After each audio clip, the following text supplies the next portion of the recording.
Hey guys, thanks for tuning in.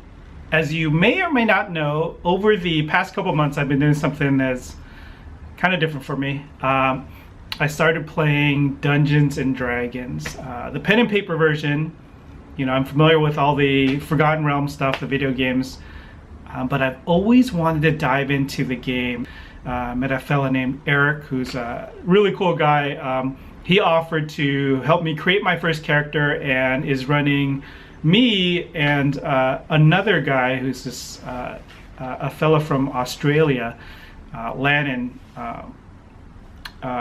through our first steps into Dungeons and Dragons. And we've been streaming it too, which is a little intimidating because while Eric is DMing, the three other people, Lannon, Holly, and Jack, have these huge, incredible social media followings. And then there's me and my buddy Courtney. Growing up, we would always dive into these role-playing games. Champions, I think, was the one we dived into, and that was like a superhero pen and paper game. And we would spend just so much time making these characters, dozens and dozens, hundreds and hundreds of characters with these incredible backstories and vulnerabilities and powers, but we never actually played a game with these champions characters. We just kept making characters. I went into the character creation inspired by Courtney, because Courtney would always choose the unconventional characters, you know, the ones that maybe most people don't not want to play. To as a tribute to you, Courtney, I've created Brother Cornelius.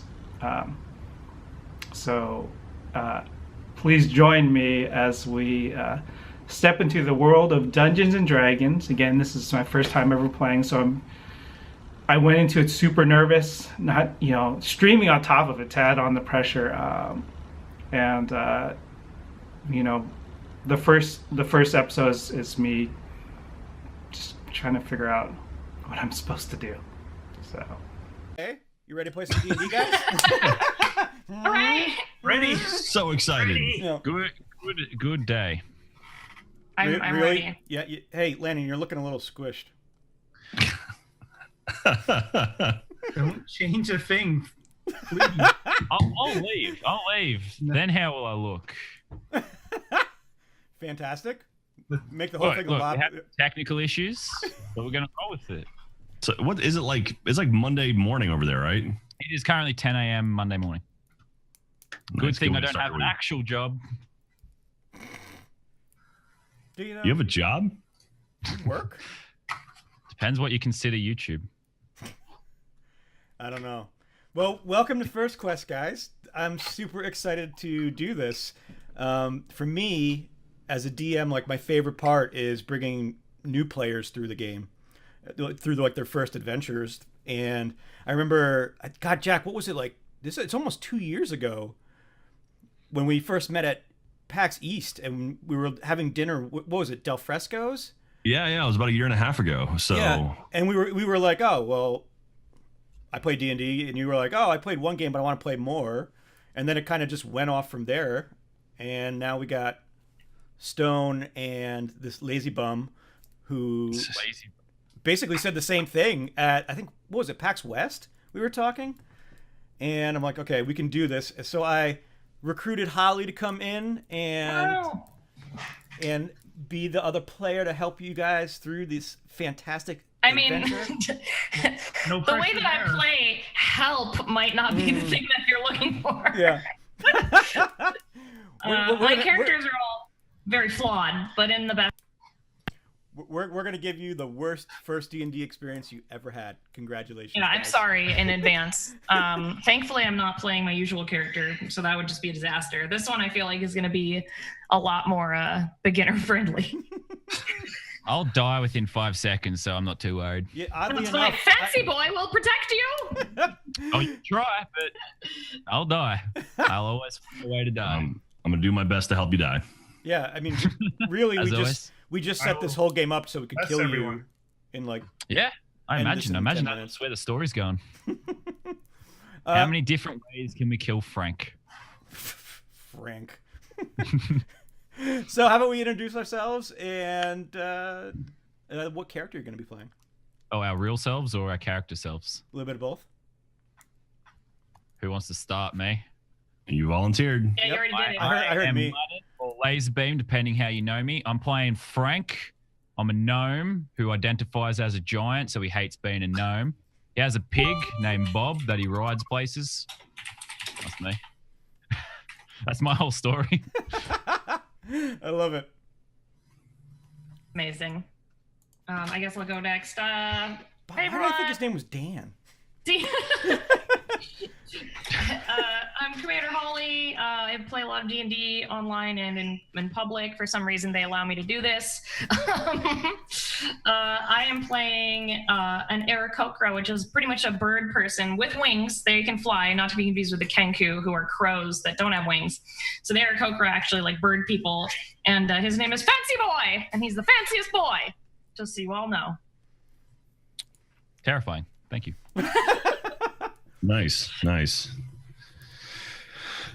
Sure, I'll go next. Who are Hi, I'm Jack. I work at a little company called Rooster Teeth. you? No, you don't. Stop lying. You can follow me on the Twitters at Jack_P. And I am playing Blitz, who is a gnome rogue. And so, yeah, he's a very, very lovely fellow who's part thief, part happy, part a-hole. Sounds like a stretch. Right? He's much shorter than I am and skinnier. Awesome. Small people. What's that? There's all these small people in the party. Fancy Boy is just going to tower over them. Also, I have a ring around my neck that I'm carrying to Mount Doom. Oh, man. Sounds familiar. Very familiar. Yeah, it's like That's somebody my wrote flaw. that or something. Yeah. How many fingers do you have? My name is Stone. My handle's Great Wall of Chin, and that's my last name. I am playing Brother Cornelius, a human cleric of Timora, who may or may not heal you, depending on a nominal fee. Wait. So you're gonna charge your friends to heal them? It's not charging; it's a donation Oh, it's a tax thing to for the you. goddess. I have no it's a money, but I can sell you a pig. donation, not a tax thing. You want a pig? Perhaps parts of it. This could be arranged. Oh, if we get real hungry, yeah, sure. Yeah, right. Well, so guys, this is gonna for Lannon and Stone. Welcome to your first D&D game. This is awesome, and I'm very excited.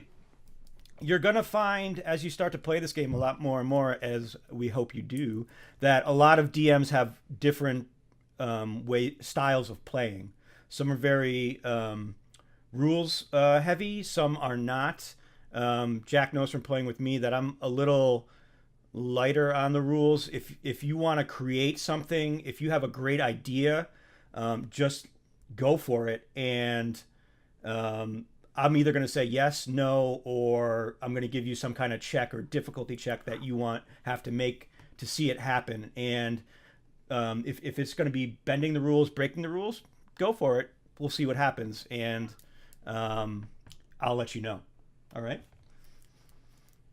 Sweet as. Cool. I attack Lannon. Done. Okay, that's a difficulty check of 1. Roll strength. Just kill him right there. Boom. 12 plus 1. Everyone just rolls the same thing. Everyone gangs up on me. I mean, really, you're gonna die.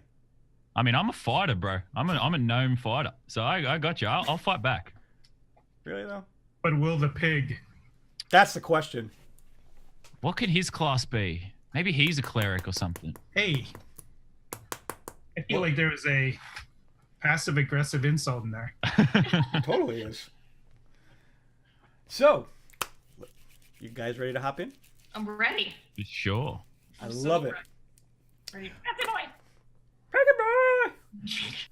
Fancy boy! So, everyone right now, you are feeling a dream state. It's you don't see anything at first. Everything's completely black. Much like Landon's expressions, it's wonderment and weird eye rolling. But Sorry, I'm getting into the role. yeah, I love it. I love how you work this. But you start to see yourself falling, but you realize right away that it's just a dream. But then, Fancy Boy, you get the sensation that is very, very familiar to you of wind rushing through the feathers that surround you. Fancy Boy can fly. Yep.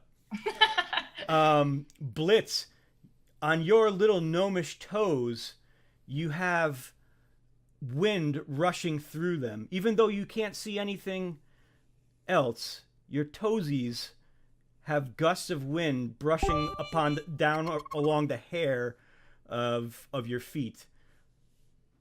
Frank, you feel Bob kind of nudging you from underneath. His nose is kind of hitting your butt. As he often does. Yeah. And Brother Cornelius, you feel your chest is being pushed by flowing air that's getting quicker and quicker and rapidly pushing against your chest. Like an angioplasty. Very, very similar. Then, at all of a sudden, your eyes spread wide, and you can see now you're falling straight down to the ground. You are almost 400 feet above the ground, and to your left, coming down, you see a giant black obsidian tower. Stone, as you open your eyes, you see a small gnome riding a pig. Am I still dreaming? No, this is real. Now, Frank, what does he see? What does Frank look like? Oh, he's bald. He cuts his face because I assume that's what giants do. He likes to have battle scars. He's got scars all over his face. Mm-hmm. And apparently he's riding the pig backwards because the pig was nudging his butt. So I imagine that he's also overweight. He's an overweight gnome.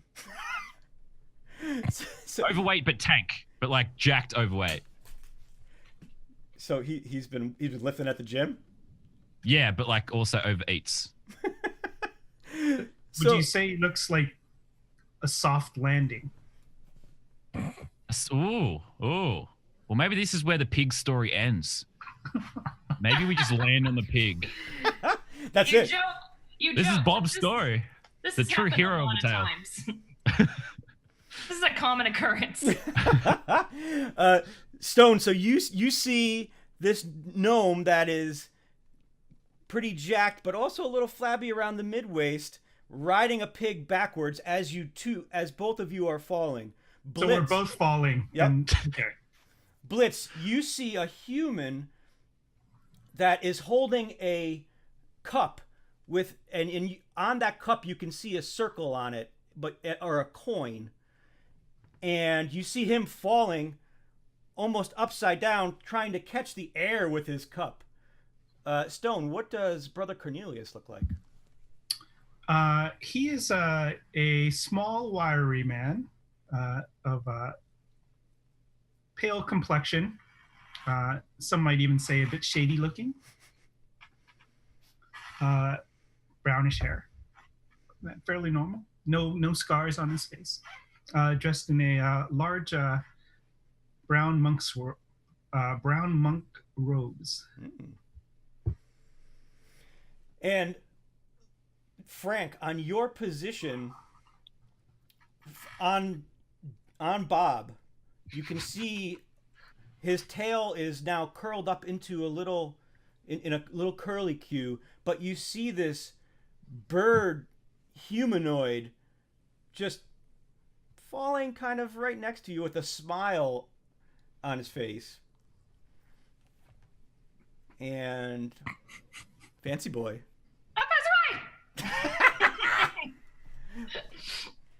What does Fancy Boy look like? Oh, Fancy Boy is a tall, handsome Aarakocra, so a bird person, and they have talon-like hands, and they also have wings, so they can actually fly at level 1, which is pretty ridiculous. But that aside, Yeah. Yeah. So he has red and gold feathers, almost like a phoenix, and he's wearing a mage robe, kind of a very plain mage robe, but he's tried to really embellish it. So like he's embroidered like badly, like really nice designs all over it. Like he took a lot of time on this, but did a terrible job. And he has a staff, a quarter staff that's wooden, but it kind of twists up into the shape of a feather. So he stands up very tall and straight. Like he stands like royalty, but he clearly is not. Clearly is not. I love it. Now, Landon, you see this red and gold Aarakocra falling next to you, but Fancy Boy, right above you, you see another gnome that is kind of staring down at you, looking up. Blitz, what does Fancy Boy see?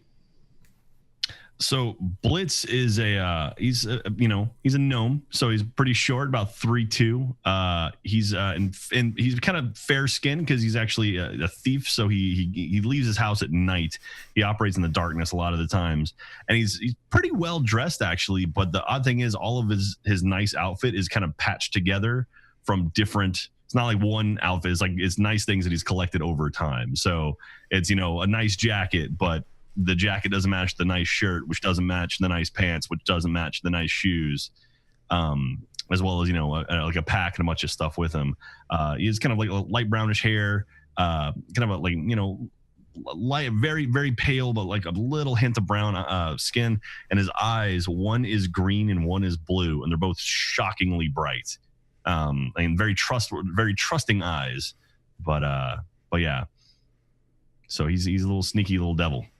So Fancy Boy, you see this little sneaky two-colored eye gnome almost about to fall on top of you, as the rest of and now you can all see each other, and you're all falling together, and you are only maybe 20 feet away now. On your left is this giant obsidian tower, and as you start to fall down, Landon, want to roll me a perception check? Or Frank, excuse me. How do I do that again? Exactly. This is how we play D&D. So you roll a D20.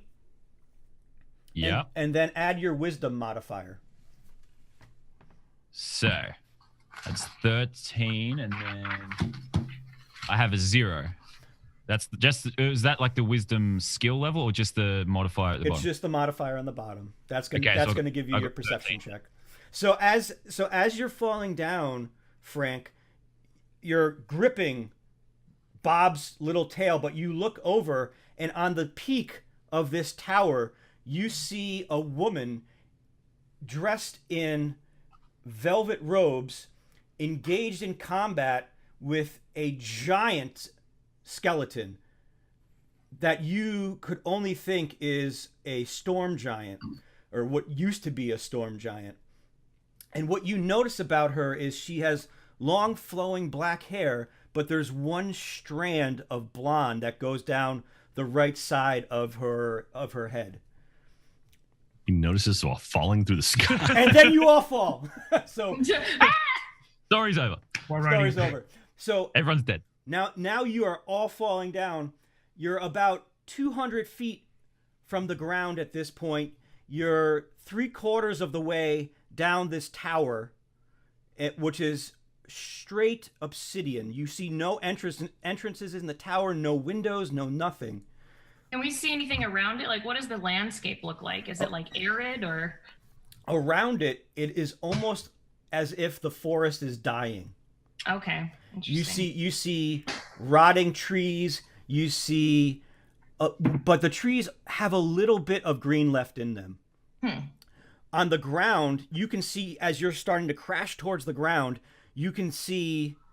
Well, Fancy Boy is floating. Yes, he's flying. Are there any mattresses on the ground? No, Just any? there's skeletons there cheering up at this battle that is going on, and these skeletons are directly below you. Are there any pools of water or whatnot? Yeah, there'll be some water. You can see it's not a moat, but around the tower, you can see how the grass has become wet and moist, as if it's almost turning into a bog. Interesting. I want to try and help these little gnomes. Okay. And try and grab them if I can. I'll try and fly over to them and just. You're gonna get the You gotta nose. try to eat it. Yeah, yeah. I want to just like grab their heads with my claws and be like, "I'm going to save you." Okay. So roll me a dex check. Cool. I don't know why I'm so dexterous, but 15. Well, Eric Kokoro, I think, get a +2 to They dex, do. right? That's why. Yeah. That's why I was like, I don't usually do this. Oh yeah, it's. So you got a 15. Okay, so Fancy Boy, Blitz, and Frank, you see Fancy Boy start to glide over to you, and as Fancy Boy does this, one talon claws on the top of Blitz's head and clamps in. Oh, Frank, you have a talon on your back that is pulling your shirt back just a little bit, but is struggling to grip onto your gnomish features. Your muscles are so jacked that you can't. There's no fat around to claw into. So Please don't be alarmed. she seemed to say, Can I try and grab on or something? Like, "Sure." or am I doomed? Absolutely. Make me a strength check. So this is going to be the same as perception. You're gonna roll the d20 and add your wisdom modifier or your strength modifier. Excuse me. Okay, I got a 6. Okay, so you reach up to grab the bottom or the almost the ankle of this talon, and you just can't seem to get a grip. Your hand just keeps slipping off as you're trying to maintain your grip on Bob below you. I'm so sorry. I moisturized my talons this morning. And, So I have a choice to. and at that point, Bob or Frank, you slip and you start to fall even further as you hold on to Bob, and his weight is dragging you down. Brother Cornelius, you see Bob and Frank, this strange pair of adventures that you would have never thought you would run into in your entire life. You see them kind of falling quicker and moving past you. They're about 3 feet away from you now, but they've started to go move below you. Can I target myself, anticipating where the pig will land, and make that my landing zone? Absolutely. That's So you want to aim. You essentially want to move yourself on top of this pig, is what you're getting at, to really squash it. yes. And if there's, maybe I could add more weight to the pig to make it fall. How does physics work? Any I'm way gonna you, remember- this is D&D. It works any I'm way you looking for want. I'm looking for someplace soft at this point. Well, so you could, if you want, you can roll me an acrobatics check, and we'll see what happens. Okay. Is that It's going to be on your skills list, so it's going to be your dex bonus added to a d20. oh yeah, that's not a good roll. What does a 3 buy me? So Dead pig. you try to position yourself using the wind as your current. You slide over. You try to get above Frank and this pig. But as you do so, the wind rushes behind your back and you slam directly into Frank, and such that your hands and arms are wrapped around his chest and your legs are now sticking out behind him as well. Blitz, as Fancy Boy is grabbing onto your head now, you see below you these two other adventurers, we'll call them, crashing into each other as they're flying down. You guys, Fancy Boy is just slowly guiding you down, so you feel not as threatened as you were maybe 6 seconds ago. All Yeah, right, so he's trying to slow the fall, so when he just lands, he can just be like, and just throw him on the ground. all right. So, but Fancy Boy's claws aren't enough to like hurt my head. No, They you don't, shouldn't be. You don't feel anything digging in. Fancy Okay. Boy has enough control of his own talons that he knows the right amount of pressure to apply. Nice. You think we should help them over there too? You're talking to Fancy Boy, like looking up. I'm looking up, talking to Fancy Boy. Okay.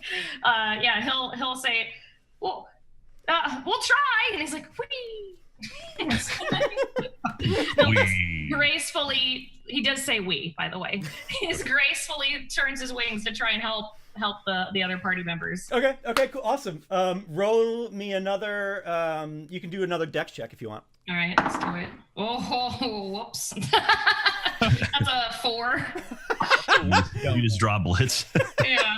So, Fancy Boy, you fly over to Cornelius and Frank, and you see that Cornelius has now slammed into Frank, but as you're hovering above them, trying to grab with your other talon, your talon holding Blitz just loses grip. Oh no, too much lotion. Goodbye. And Blitz, you fall, and now you land on right in between Frank and Cornelius on this pig. So Brother Cornelius. Brother Cornelius is looking you straight in the face. Wait, so are we on the ground at this point? No, you're still falling. How did I land? Fancy Boy's like, whoa, whoops. And it's just gonna like try and I guess like swoop down and try and just grab all of them. So How close are we to this obsidian tower? You're about 20 feet off the left side of it, or the right side of it. Could I professional skydiver try to get myself close to the tower and shove a sword into it to see if I can slow myself down? Absolutely. So first roll me an acrobatics check to kind of climb your way up off of these two fools. I like that we're free falling and I'm climbing up. Yeah, you're climbing up. Yeah, physics doesn't All matter. right. That is a 13. Okay. So you have managed, as you're free falling, you have managed to grab onto Brother Cornelius's shoulders and push yourself on the top of his head. That will cost you. Put it on my tab. Now, how do you get over to the wall? So I'm going to kick off of these guys who I don't know, just at this point trying to save myself. And I'm going to do like Lara Croft style, like pull out my 2 daggers and shove them in the wall, or try to see if I can slow myself down, like like any good Jackie Chan movie where he's falling down a carpet or something, like just some way to try to slow my descent. Okay, roll me a dex check. All right, that's going to be +4 actually. Wait, +4. is that save or mod? Just mod, right? No, it's just going to be your mod, and if you're proficient in it, you're going to add your proficiency bonus. That is a 6 total. Like 4 + 2, so 6. So as We're doing great. Not gonna work. You springboard off of Brother Cornelius's head, and as you do so, you try to flip, and as you're flipping, you pull out one of your daggers, but you just miss the mark by a foot. You're almost scraping at this tower, but you just can't seem to reach it.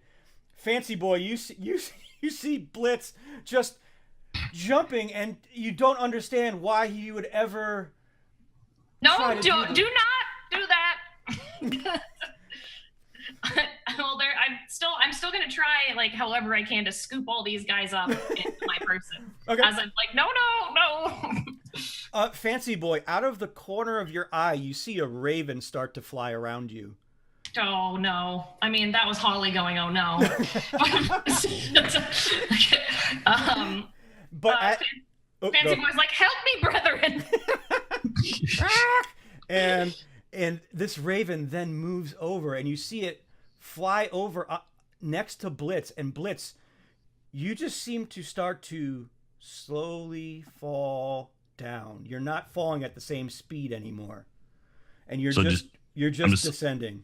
Okay, so like the raven's not touching me or anything. I gotta slow down my fall. You felt its wing brush against the back of your neck, and then it moved away, and it's flying back towards Fancy Boy. Instinctively, Blitz checks the back of his neck to see if anything got cut or put or placed there or taken. Doesn't feel like a thing. Just feels like your gnomish skin. And then he's very confused, still unsure whether or not this is a dream, and but he's like now trying to like brace himself where he's gonna land somewhere a little softer than he would have before. All right. How far away from me is Blitz, or rather from Brother Cornelius? From Brother Cornelius, Blitz is about 19 feet away at this point. And Brother Cornelius, you now see this raven flying towards your head, and it's coming in fast. Fancy Boy, my money pouch. that's what concerns you right now. Just in case. Fancy Boy, you can see this raven coming back from going over to Blitz. And Brother Cornelius, you start to feel a little lighter, and you don't seem to be falling as fast as Frank and Bob start to crash down to the ground below you. But you're just starting to flow very softly down, very lightly down to the ground. So I'm at the ground now. No, you're close. You're floating slower than normal, than you normally would. So if I can see them falling, can I do a quick like Arcana check to see if I can see if they have feather fall on them or whatever? Absolutely. Oh man, I'm not. Well, okay, a 10. So 10 total. So it was a 10. You know something's been cast on them. You just don't know what it is. Okay. And it was clear. It was clearly the raven that was flying around. All right. Well, I'm ignorant, so I'm just like, the bird is helping. So whoever is looking like they're still going fast, I'm just gonna dive towards them to help them. It's Frank and Bob. Okay, Frank and Bob. I'm just gonna nosedive like Peregrine Falcon, like get them. All right. So you nosedive to Frank. Frank, you see two talons coming to look like they're trying to grab onto you. What do you do? So can I just start screaming and reach out and try and jump up and grab onto him at the same time squeezing onto my pig so he doesn't get left behind? I have tank legs. I never skip leg day. So like I can like squeeze the pig but also reach out and try and grab on. Yeah, absolutely. So roll me a strength check. So that's just D20 plus the proficiency one. Yeah. It'll be plus your modifier plus your proficiency because you're proficient in strength. So that'd be plus 3, then plus 2. Yep. Would it be? You got it. Okay. So including the roll, then I have 7. Really killing it with these rolls. So I'm assuming this is just the end of Frank and Bob. See you guys. It was a good run, dude. I will motivate you on to greater things. Feel free to eat me. I'd like to contribute. We prefer the pig. I mean, I'm fat too, man. I got some meat on me. Feel free to eat Frank. Gnomes are a delicacy, I hear, to bird people. So feel free to eat me. See you guys. I'm a vegetarian. So Fancy Boy, as you're descending, you see Frank trying to grasp frantically onto your talons, and he manages to get his hands around them, but they just keep slipping off, and he can't maintain a grasp and maintain a grasp of this pig that he is trying to ride. Do you try anything else? Can I sacrifice myself for the pig somehow? I want the pig to live. I'm so low level. This is the best. This is the best. At this point, I imagine the pig's moving very quickly, and we've now slowed down. So he's out of reach of like trying to throw a lasso or anything around it. Yeah, Blitz and Brother Cornelius, you're still above both Fancy Boy, Frank, and Bob by about a good 15 feet now, because they're descending a much quicker rate than you are. I don't know. Go ahead. Oh no, I was saying the pig is farther away from Frank. Frank has got the pig locked in his legs. Okay, but Fancy Boy is farther away from him, so I can't grab him. You could try. I mean, you tried to grab onto him as he was trying to grab up, but he slipped away. So you're about you're about 4 feet kind of above him, he's trying to grab onto you. You're scrambling down onto him. Okay. And it's just at some point it's I just have not to connecting. Okay. Like he can only miss so many times. I have to die. I do. I have my quarterstaff, so I can kind of like duck my quarterstaff down and try to like let him grab onto that. That might be easier. Yeah, do it. You're gonna stab a pig. Landon, I'll give you one last roll on this. Like a spit. All right. So strength check. Yes. Actually, no. It's gonna be a dex check. Okay. Well, I rolled anyway. So that I only have I'm not proficient in that. So it's an 11.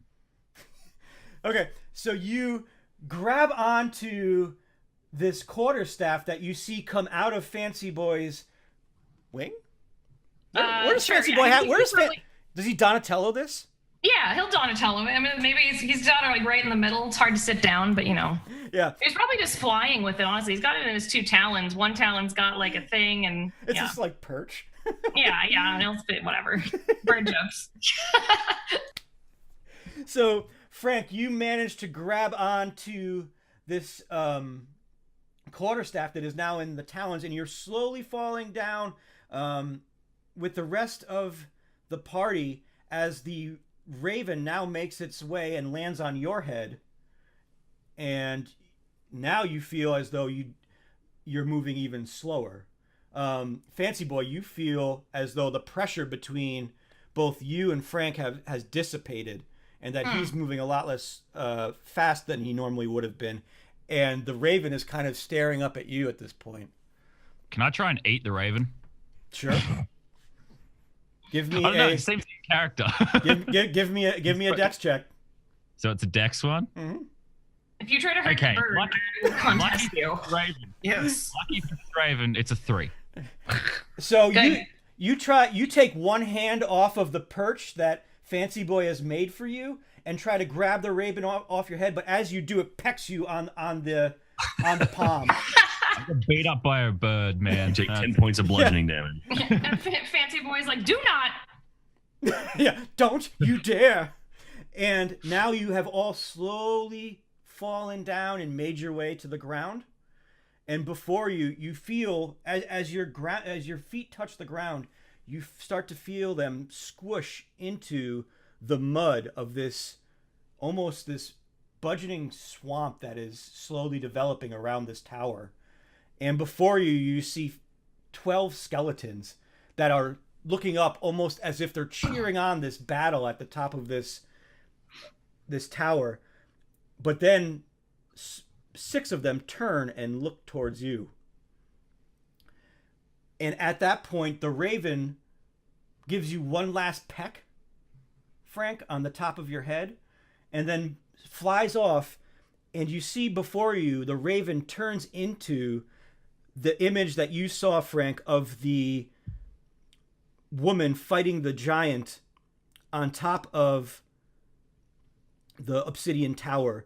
And she just looks at you and says, "Help." And it vanishes. Frank says no. Do we all see that or just Frank? Everybody sees it. Oh, Okay. I thought you said, did we all say that? I'm like, I thought that it was pretty much Frank. Yeah, but everybody sees that. But you kind of recognize the image, but not as clearly as Frank does. Is she a friend of yours? Does she have gold? No. And you start to see skeletons marching towards you. They're about 20 feet away, and they're coming towards you faster and faster and faster, which isn't really that fast for skeletons. But Are they friends of yours? No. Can Frank and Bob just charge at him because they're kind of giant? Well, he's supposed to be a giant, so I assume giants just charge at stuff. Absolutely. So you're gonna run at these skeletons. There's about 6 of them, and they're all kind of forming a shield wall as they march towards you. Which ones do you want to try to bowl over? Well, I assume Frank hops on the back of Bob, and they act as like a bowling ball going down like a bowling alley, and they're like a bunch of pins. So they just run straight through the middle. Okay. Run out, charge. So you start to run and roll me a strength check. Okay, so strength. Wow, I'm just these dice rolls, man. It's a 7. Okay, so you charged this wall of skeletons, and as you get to them, you see Bob put his snout up, slam into one skeleton, but the skeleton just pushes you back. And you're almost dead-eyed with this skeleton now, and now everybody can roll me initiative. Oh, So what you're going to do for that is you're going to roll a d20 and then give me and add your initiative modifier, which is typically your dex bonus.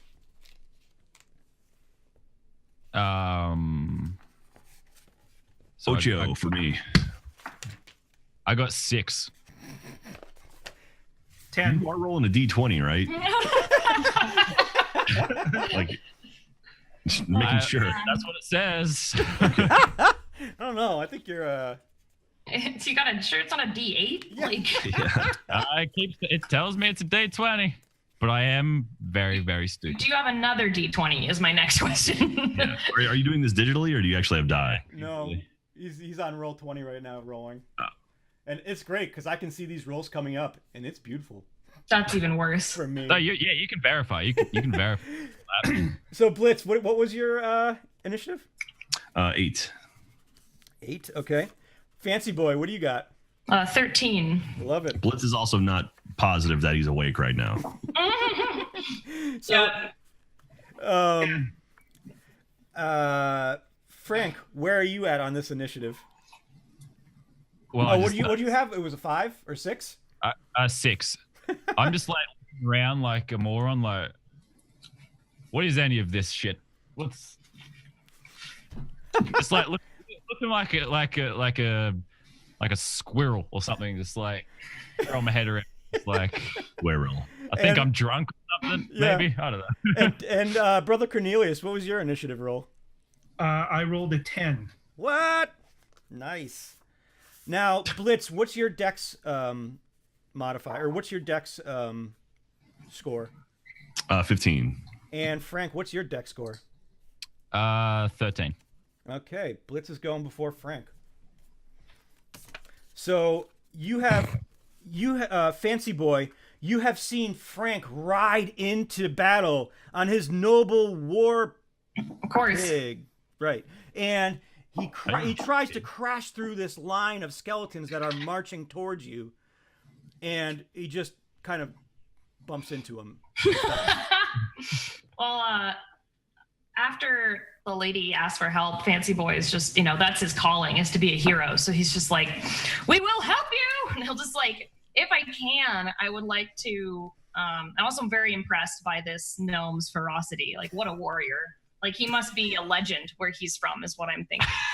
Like a true legend. And his steed is so strange that he just must be magical. So what I'm going to try and do is kind of jump, like, as far as I can with my wings, like, and, like, land next to him. Okay. And just sort of magic missile the one that he bumped into. Okay. Just like, I don't need your help. I got it. yes, you're very strong. And then I try and eat her. Got a thing for Take a birds. bite. So roll me some damage for that magic missile. Please do not bite me. Level 1, it's just one missile, right? It's three Sorry. missiles. Oh, You get that's 3 missiles, okay. and then they add up. You'll get another one with each level. Yeah. I've been too high a level for I know, right? Okay, so that's 6 total. In total. 6 total. Okay. So total damage, so 3 missiles, 1 each. Yep. So Fancy Boy, you see, Frank, you see Fancy Boy land next to you in that very superhero kind of one knee. Oh, yeah. And then shoots. He's practiced this. Yeah. And then you see bones of the skeleton that is before you just start to fly off. you see the rib cage of this skeleton just break into brittle pieces as it gets pushed back about 8 feet behind the rest of this shield wall of skeletons. And it's slowly still moving forward, even though one of its femurs has been cracked and ribs are shattered. Brother Cornelius, you see both Frank and Fancy Boy now at the front of the fight, and you have witnessed Fancy Boy's power of just incinerating small little fractures of bones. Yeah, it's just kind of like, pew. Well, a friend in need is a friend with mead, as I like to say. Oh! Unfortunately, I love mead.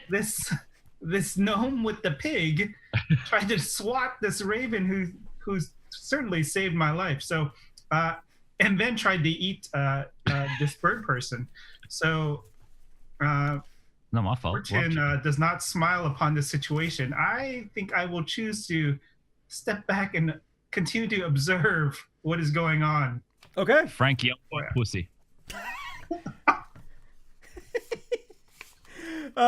Blitz, you have seen the damage caused by Fancy Boy and Frank's inept ability to charge through this skeleton, but you have also seen that Brother Cornelius is just starting to... He's not rushing into battle. He's kind of taking his time watching the situation unfold. How far is Brother Cornelius away from me? Brother Cornelius is about 5 feet behind you, and you're about 15 feet away from Frank and Fancy Boy, and the skeleton wall. So he turns back to Cornelius. You gonna help with this, brother? Hmm? I don't know about you, but I've never encountered walking skeletons that were any kind of good news. So to each their own. And at that point, he turns back and knocks an arrow on his short bow. Yeah. And to launch it, it's any one of the skeletons that's like near kind of the fracas. Okay, so they're in a line of 6, and you've seen one get pushed back with its bones kind of brittle from the spell that Fancy Boy had cast on it. But you see it's 3 skeletons in a line, the one that's been pushed back, and then 2 more. All right, so I'll take the first one. Okay. Pick the them far off. left, I guess. Okay. So it's a 1D.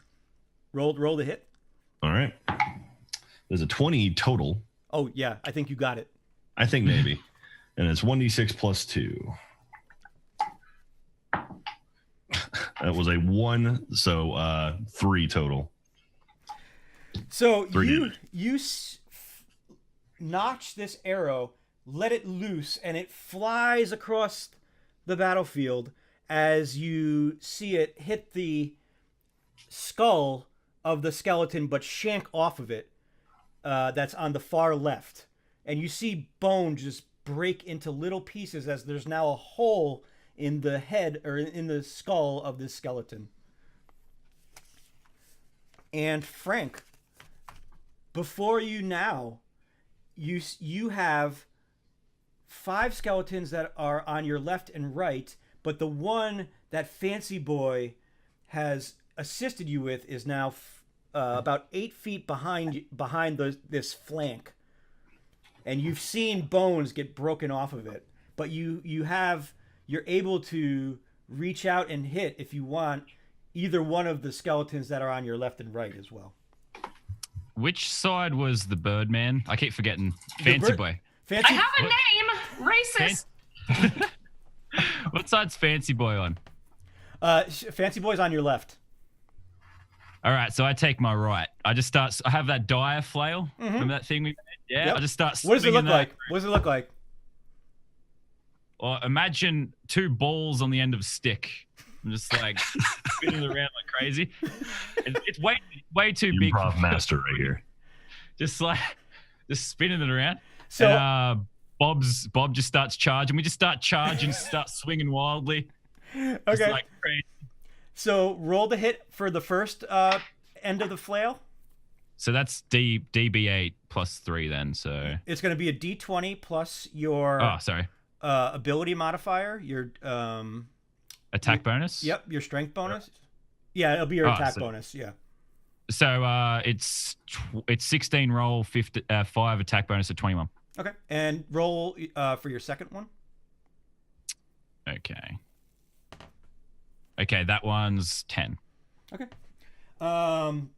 Now who's going to get hit with this first flail? Well, I just start charging to my left. So I imagine it's if they're or to the right? So no, to the right. Sorry. So if there's 2, there'd be 2 on the right then. Mm-hmm. Okay. Same. So roll for damage on the first one. Okay, so that's the DB8 plus 3 then. Yep. So that's 9. Okay, so you feel Bob start to rev up his back feet, and they're just getting faster and faster and pouncing and pouncing and pouncing and pouncing, and then it's almost like you press the trigger and he launches, and you start flying towards this. Yeah, he starts playing, and you start flying towards this skeleton on your right, and you slam the flail and into its face and then down into its collarbone as you see it crash through the collarbone of this skeleton, disabling its entire left side and ripping through the rib cage. And the skeleton just kind of looks at you, like, really, bro? Just like look with that look on its bones, just questioning what you're doing. And but as you come back around with the other side of your flail, it flies up and it almost looks as if it's going to hit the skeleton's chin, but just misses. And this skeleton then strikes back at you. Will Frank die again? So let's talk about what crits do. No, I'm joking. I'm joking.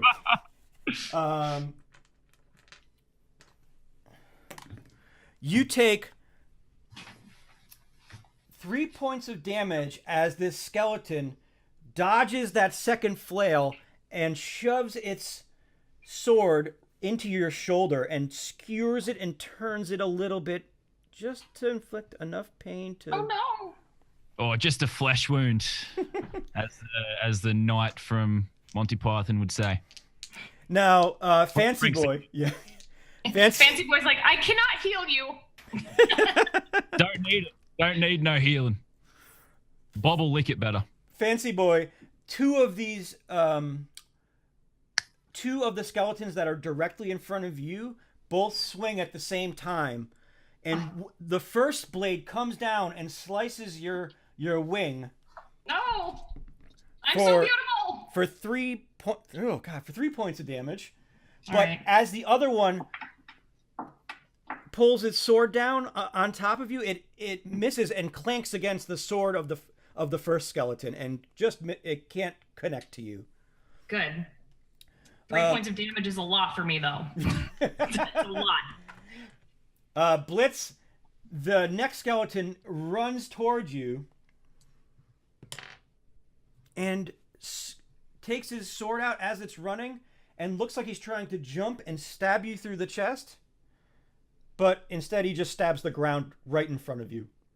And is kind of looking up at you like, shit. Beautiful.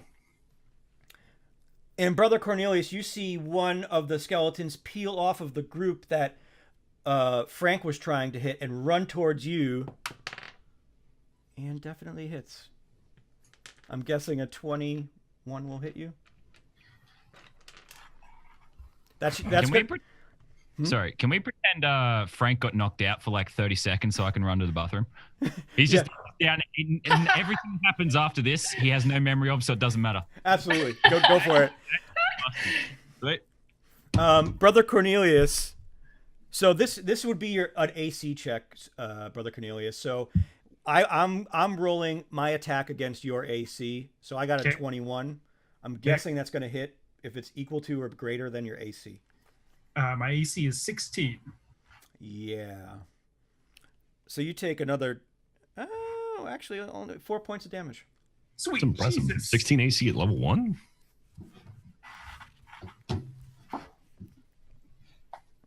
Yeah, that's really high. It's armor, I Yeah, guess. he's got the chainmail. I believe. Yeah, that's why. My turtle has an AC of 17, which is pretty rad, but it'll never change ever. Yeah. So, Fancy Boy, you now have these two skeletons just clinking onto you. One has actually stabbed you in the wing, but the other one just doesn't seem to be as smart and just is, for some reason, repeatedly smashing the sword of this other skeleton. Yeah, well, I mean, I had just preened that wing and very carefully, and now that it's been stabbed, I'm so mad. So I am going Frank to woke up. Sorry. Yeah, I'm gonna ray of frost that one that got my wing and just like, no, be gone. All right, roll the hit. That is 14. Oh, you got it. Get some damage. Sweet. I didn't look up my spells. I'm dumb. Ray of Frost is D6. Mm-hmm. I believe 1d6. so. I think it's on level 1. So, Yeah. oh, yeah, 5. Okay, so you look up at the skeleton that cut your shoulder, and you just you see this. Nice. You launch this frost, and you see the bones just start to become brittle and crack, but it's cracked from the legs down. So you see his torso has now hit the ground, but he's still trying to flail. Could I, without provoking an attack of opportunity, just kind of back up, like just jump back? Okay. Absolutely. I'm just gonna jump back and like back. I'm gonna let Pig Rider take care of the rest of this situation and just stay behind him. Well, sorry. Oh, keep going. Brother Cornelius, you have been engaged by one of these skeletons that has run because Frank couldn't do his job and hit both of them. So it ran past and tried to assail you, or did assail you. Well, the goddess has clearly called Brother Cornelius into action, so it's Warhammer time, I think. Oh yeah. So I will attack with my Warhammer. Okay, so what you're going to do is you're going to roll your d20 and add your strength modifier and your proficiency bonus. Also, it was 1d8 for the Ray of Frost. I messed up and did 1d6, so honestly, that was hurtful to me, so it's fine. Okay, roll the 20, and then, sorry, what was the rest of it? You're going to add your strength modifier and your proficiency bonus. 22. 22? All right. You slam your Warhammer down. Now roll me some damage.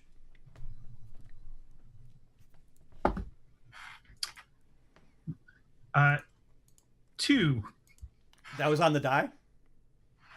Yep, it's 8-sided, right? Yep, and then you add your strength bonus on top of that. Oh, 3. Okay, so 3 points of damage. As you slam your Warhammer across the shoulder blades of this skeleton, you see it bash through it, but only gets to the neckline or the collarbone of this skeleton. Brother Cornelius needs to work out. Blitz, you see Brother Cornelius trying to bash into this skeleton that's in front of him, but you also see the skeleton that has charged you but slammed his sword into the ground because he missed you at such a ferocious swing. Cool. So he pulls out both of his daggers and leans down and basically goes to town on this one right in front of him. Like maybe kind of cross motion across the bony neck or something. Yeah. Just to try to end this one in front of him. Mm-hmm. So, would that be a dual strike, I guess? Yeah, so you're going to roll twice. First one with bonus, second one without? Yeah. Okay. First one, that is a 9 plus 4, so 13. Mm-hmm. And the second one, it's a 5, then plus, I guess, 2. Mm-hmm. So the first one will hit. As you swing in, now give it some damage. All right. That is, damn it. That's a 1 plus, so 3 damage. A 3 damage. All right. That's twice now. I've thrown 1s for damage.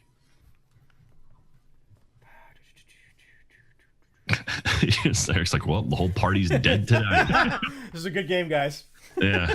Perhaps We tried. Perhaps Brother Cornelius waited too long with the healing spells. I haven't been touched yet. I'm just not swinging. I'm not hitting anything. Frank, you still have this skeleton that's in front of you, and that you have slammed into with Bob, your noble steed, below. You see now that there's that one skeleton that had been pushed back by Fancy Boy is starting to march in close as well. What do you want to do? I can't. There's not much I can do, but like close my eyes and swing. Okay, roll me to hit. So sorry, what's that one again? You're going to roll a d20 plus your strength modifier. Yep. Plus your proficiency bonus. Oh, God damn it. So it's 11. Now do it again, because you have the flail. Okay, so another D20 or the D8 this time? The d20. The d8's going to be your damage when this is to actually strike. Yeah. So that one's 13. So okay. 13. So it's 13. So you're going to hit, and because you took 2-weapon fighting, you now get to add on your second attack where you wouldn't normally be able to. You get to add your ability modifier. So roll the d8 and add the +3 to it. Okay. Oh, 11. Okay. So you swing at the skeleton with the left side of your dire flail, and it just goes right over the head and behind the shoulder of this beast that's in front of you. But then you kick the bottom of your flail up, and you just see the flail really strike the spine of the skeleton as you see the flail drive up through, and as the ball goes up the spinal column, you start to see all the bones shattering and breaking off one by one, and then you see the head just pop off and go. It's flying. raining bone, boys. Yep.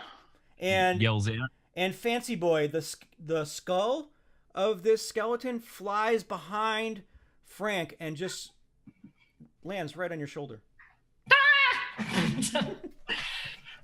Frank yells Kobe. Fancy Boy is just like, takes the skull and is like, no, that's not part of my outfit. Get out. Now everyone at this point sees 3 of these skeletons just explode. The one that was pushed back originally by Fancy Boy bursts into almost 1,000 little pieces and just disintegrates onto the ground. Fancy Boy's like, did I do that? I'm so strong. Fancy Boy, one of the other ones in front of you, bursts, and all of the shell of bones rolls down your feathers and kind of gets stuck inside. No!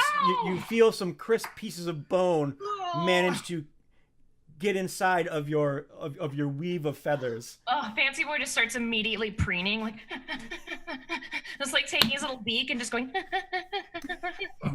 constantly cleaning himself. Just like stands just like a bird, just like under his wing, like yeah. Just like yeah, exactly. So Bob the pig starts licking up the bone dust. I assume that's what that pig eats. Yeah, that's his calling in life. And Brother Cornelius, you see the skeleton in front of you just pop, but all the bones are still intact, or they don't disintegrate. They just fall to the ground. So there's just a pile of bones with a skull on top resting in front of you at this point. So what everyone sees now is Blitz. There is still the skeleton in front of you. Fancy Boy, you disengaged with both of those skeletons, and there's one in front of you. And then Frank, you still have one that's on your flank to your right. Okay. Like on Frank. And Blitz, the skeleton that you tried to crash into rips its sword out of the ground, and you can see the muck and swamp come with it as it tries to just lift it up and holy fuck stabs you with a crit. Oh. Oh no. Actually, it's not 6 points of damage. Well, yeah, that hurts a lot. 1. Okay. And Frank, you see both skeletons now start to engage you.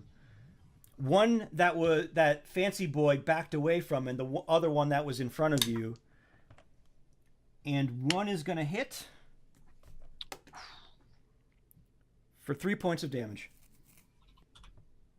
Just a flesh wound, he says as he hops around. So this pig hops, and one skeleton comes up behind you and tries to slice you, but Bob hops you out of the way. But as Bob hops you forward, you land directly into the sword that is flying from the second skeleton right into your torso. And I yell out, Bob, you moron, your dinner tonight. No allegiance.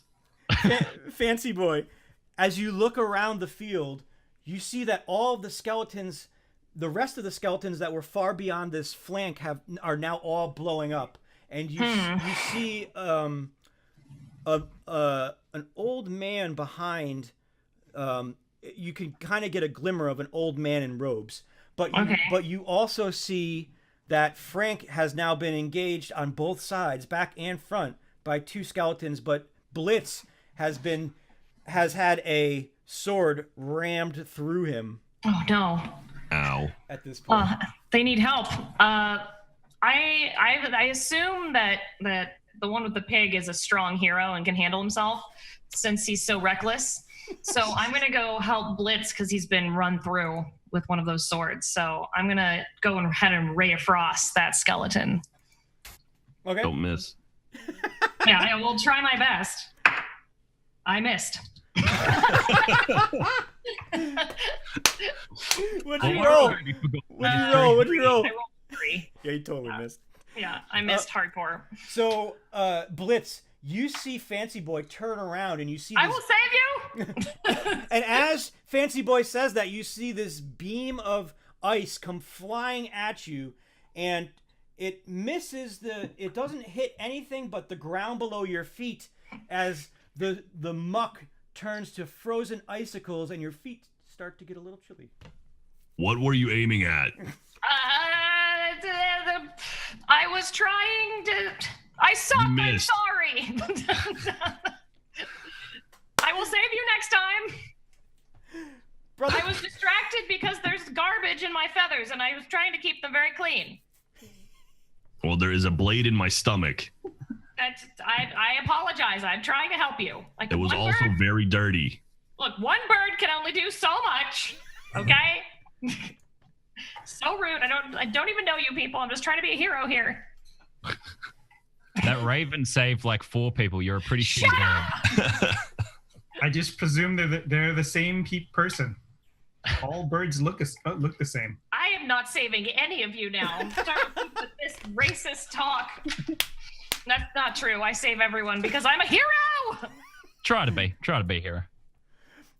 Brother Cornelius, you see at this point the bones at your feet, but you notice that Blitz has been stabbed through his abdomen, and you see a blade coming out the back of his out the back of his back, as they say, and you see blood just dripping down his body as he's slowly being weakened, and you see Frank and the noble Bob being surrounded by two skeletons as well, while Fancy Boy is trying his hardest. I just- So it sounds he's trying. It sounds to Brother Cornelius that clearly the Blitz is the one who is ailing the most. So if you were to look, yes, yeah, you would notice that. Blitz is a pincushion right now. So I will. How far away is Blitz? He's only about 10 feet away from you. So that's not quite touch range, right? No, but you could run up to him. When we do attack rounds, the round itself is about 6 seconds of real time, and you get to do 2 actions. You get to make a move and then one of your actions. Okay. In that case, I will cast Cure Wounds. Are you going to run right up to him? Yes. All right. So I'm gonna regret this. No, you're not at all. So I will be right back. I have to go put my birds to bed, so keep fighting. Yep. I'll return. It'll take me 2 seconds. So, Brother Cornelius, you run up to Blitz, and you lay your hand on him. And how much do you heal him for? I believe this is a 1d8 You got it. plus spellcasting modifier. Yep. So that's going to be your, I believe for you it's wisdom plus your proficiency bonus. Please heal me for all. Would that be medicine? No. Your modifier is going to be your wisdom skill modifier, so it's a 3. 3. Plus your proficiency, which is a 2. Okay. That would be 8. So, Blitz, you feel the hand of Brother Cornelius just touch your back, and you feel instantly relieved and better. And you manage to move back and slide this sword out of your abdomen. What do you do as this thing is looking down at you? Oh, it's up to me now? Oh, yeah. Can I take that sword and return the favor to said Are you gonna take the sword from him? Yeah. The one that came, I just pulled out of me. Yeah. Well, you pushed it. You it. pushed it back. Like he's still holding onto it, but you managed to clasp onto it and slide it out. So if you want, you can make me a dex check or a strength check to see if you can grab it from him. All right, I'll do it. I'll do a dex. Okay.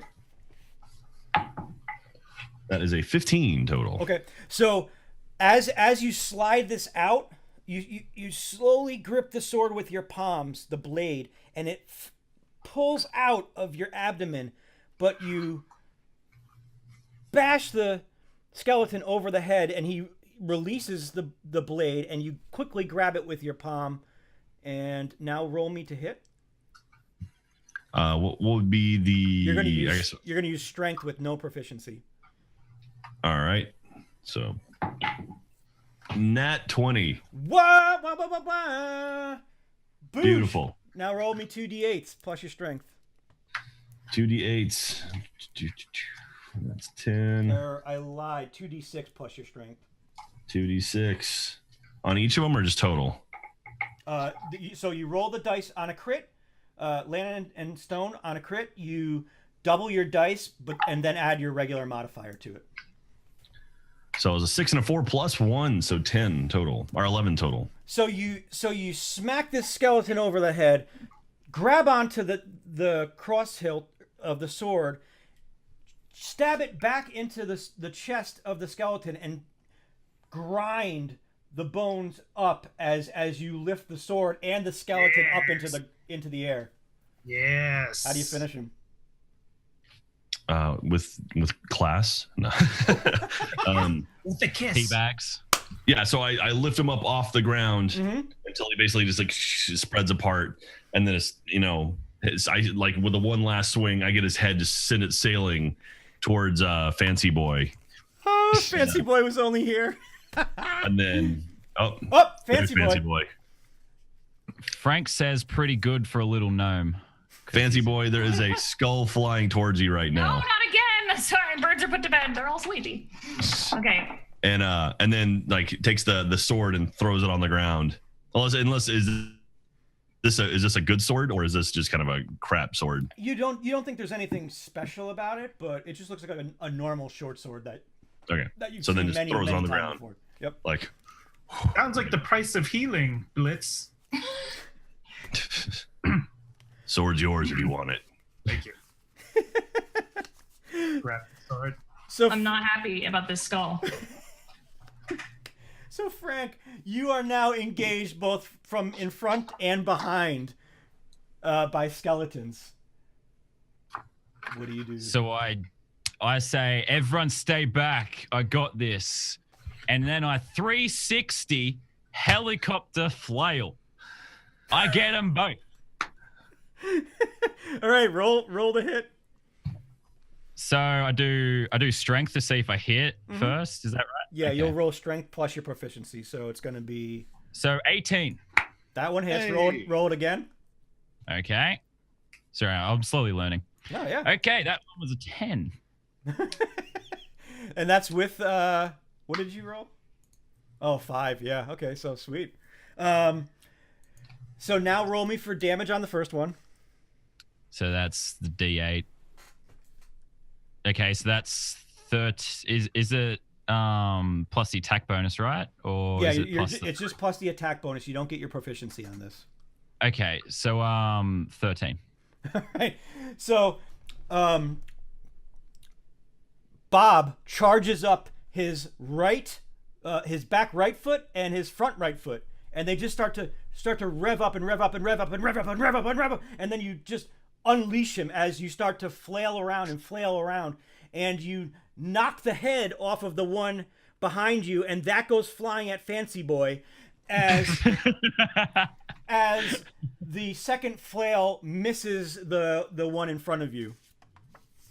And as you make that, as Bob makes that turn and the flail goes over its head, it swings its sword at you. If I can find a D20 to hit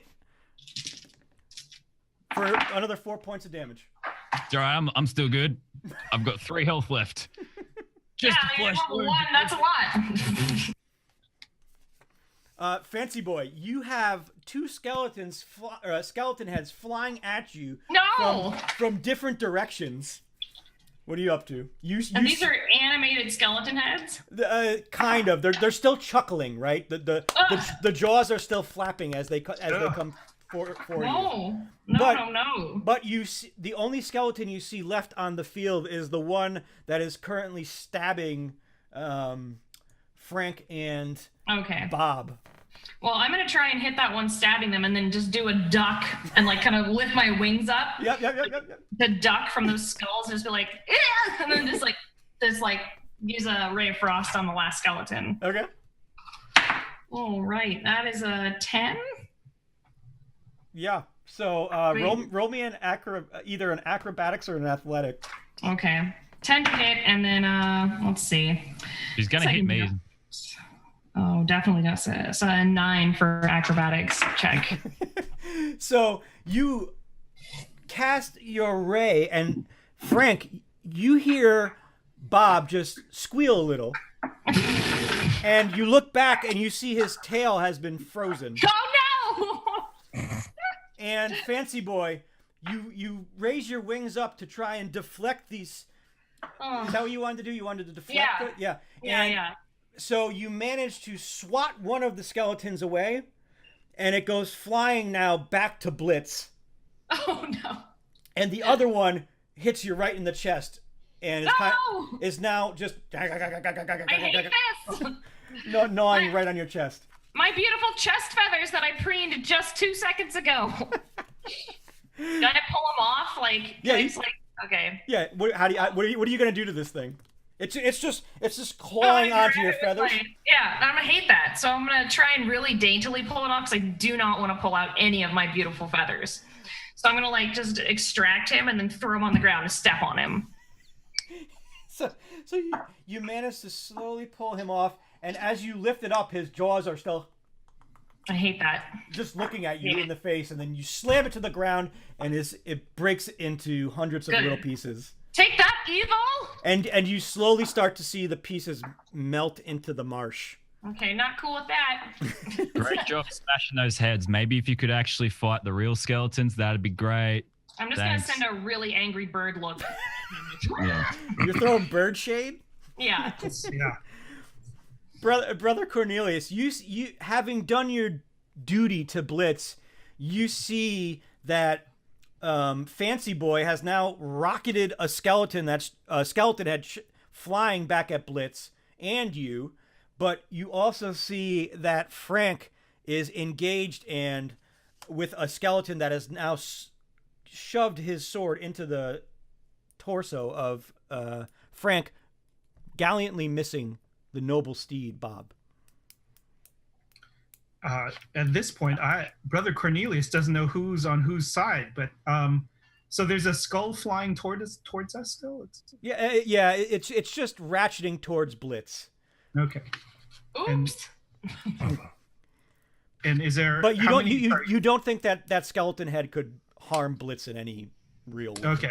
Is there any? Well, Blitz already got his fate for the day. So how many? So sorry, how many remaining skeletons are there? There's just the one that's attacking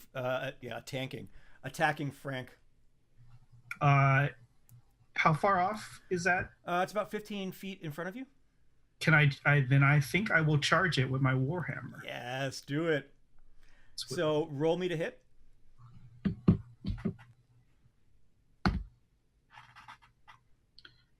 Ooh, it's the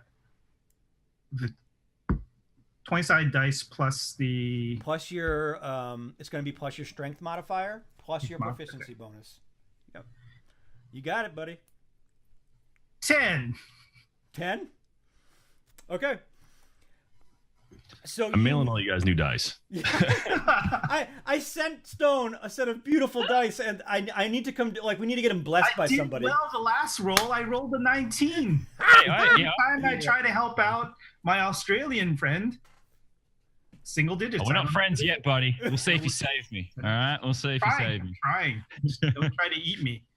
So, Brother Cornelius, you run and charge past Bob, and as you're running, you swipe with your warhammer down onto this skeleton and miss it completely, and your warhammer crashes into the ground right in front of the toes, the two little pincer toes of Bob.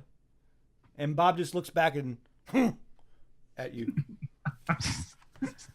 Blitz, you see Frank riding Bob, being stabbed in the side. You see Brother Cornelius charging and missing what seemed to be an easy hit, but not, and slamming his warhammer down into the ground.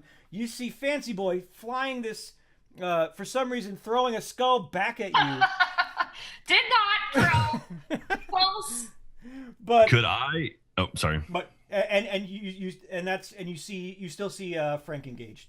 Or Could Blitz take his short sword to the flat side of it and just bat that skull towards the other skeleton? Absolutely, you're gonna have to roll me a dex check. I had You that got it. exact same idea. I was like, that's All right. exactly what Jack should do. Oh, Blitz. That is another nat 20. What? yeah. So Stealing all the 20s. Jesus. That's both of my D20s hit nats tonight too.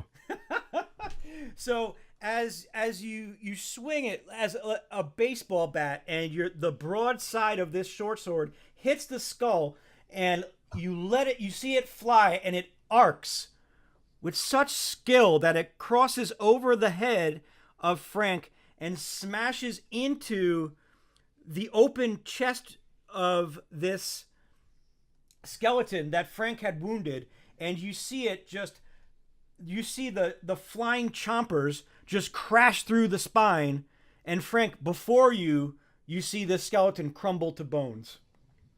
I didn't need any help from no stupid gnome. All right.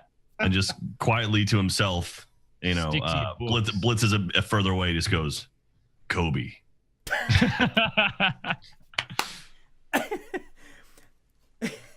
And now as you all look across this field, all that's before you is you see a stranger, a man with long white hair that's been pulled up into a ponytail, walking towards you. And he The says, fable hipster. "Did you say the fable hipster?" Yeah. He's a ponytail. He didn't say Heard man tales of bun. this guy. He didn't say man bun. Yeah. He likes typewriters and And he says, "It seems like the Archmagus was somewhat right about you, even though I seem to be unright and wrong. But thank you for your assistance to us. We are sorry it was such a stressful time for you. But You are so welcome, fellow magic user and wizard. And Fancy Boy will bow. yes, exactly. You should be bowing before me. Thank you very much. My skill Pace is of unmatched in these realms.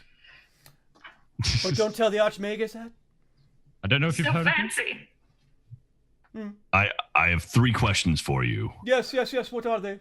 Where are we? Who are you? And where are we? Well, seeing that you've been transported here, how about I tell you one of those things? Maybe 2, not 3. But you are in the kingdom of Cantir. And what was your other question? I forgot it. Who are you? Who am I? I am Adjunct, servant of the great Archmagus Palandria. And she would very much like to see you. Would you please join me inside of the tower? No. No? Why not?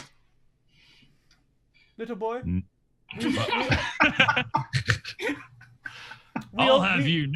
We only I'm want 40. to we only want Oh. to reward you for what you have done in service to us. Be it gold, gems, ruby, whatever you decide. Yes, all of those. I want to eat the bird. Does What? this guy... I want that raven. I want it served up on a plate. Please don't listen to him. I won't let him. I'll kill him. Hungry. Frank always eats after a battle. Also, do you have any band-aids? Yes, we can heal you as soon as you come in. I don't And- trust you. Well, Is it? you don't have to trust me, but it was the Archmagus who summoned you, and you should be trusting her. She is the only Is good in this realm. Is Palandria the one we saw on top of the tower? Yes, unfortunately, she was assaulted by a past native of these lands, and that is why she had summoned you, because we did not think we could do this alone, and I want to thank you and Can I reward you. do an insight check on this guy? Absolutely. I want to know, I think he's fancy, but I also am concerned about everything else. But the fanciness Is really Okay. what's 17.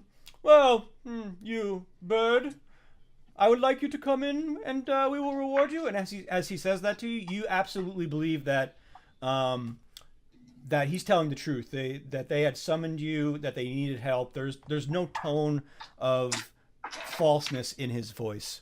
All right. I'm gonna relay that to the party and just be like, I think he means it. I'm a good judge of character. The bird speaks.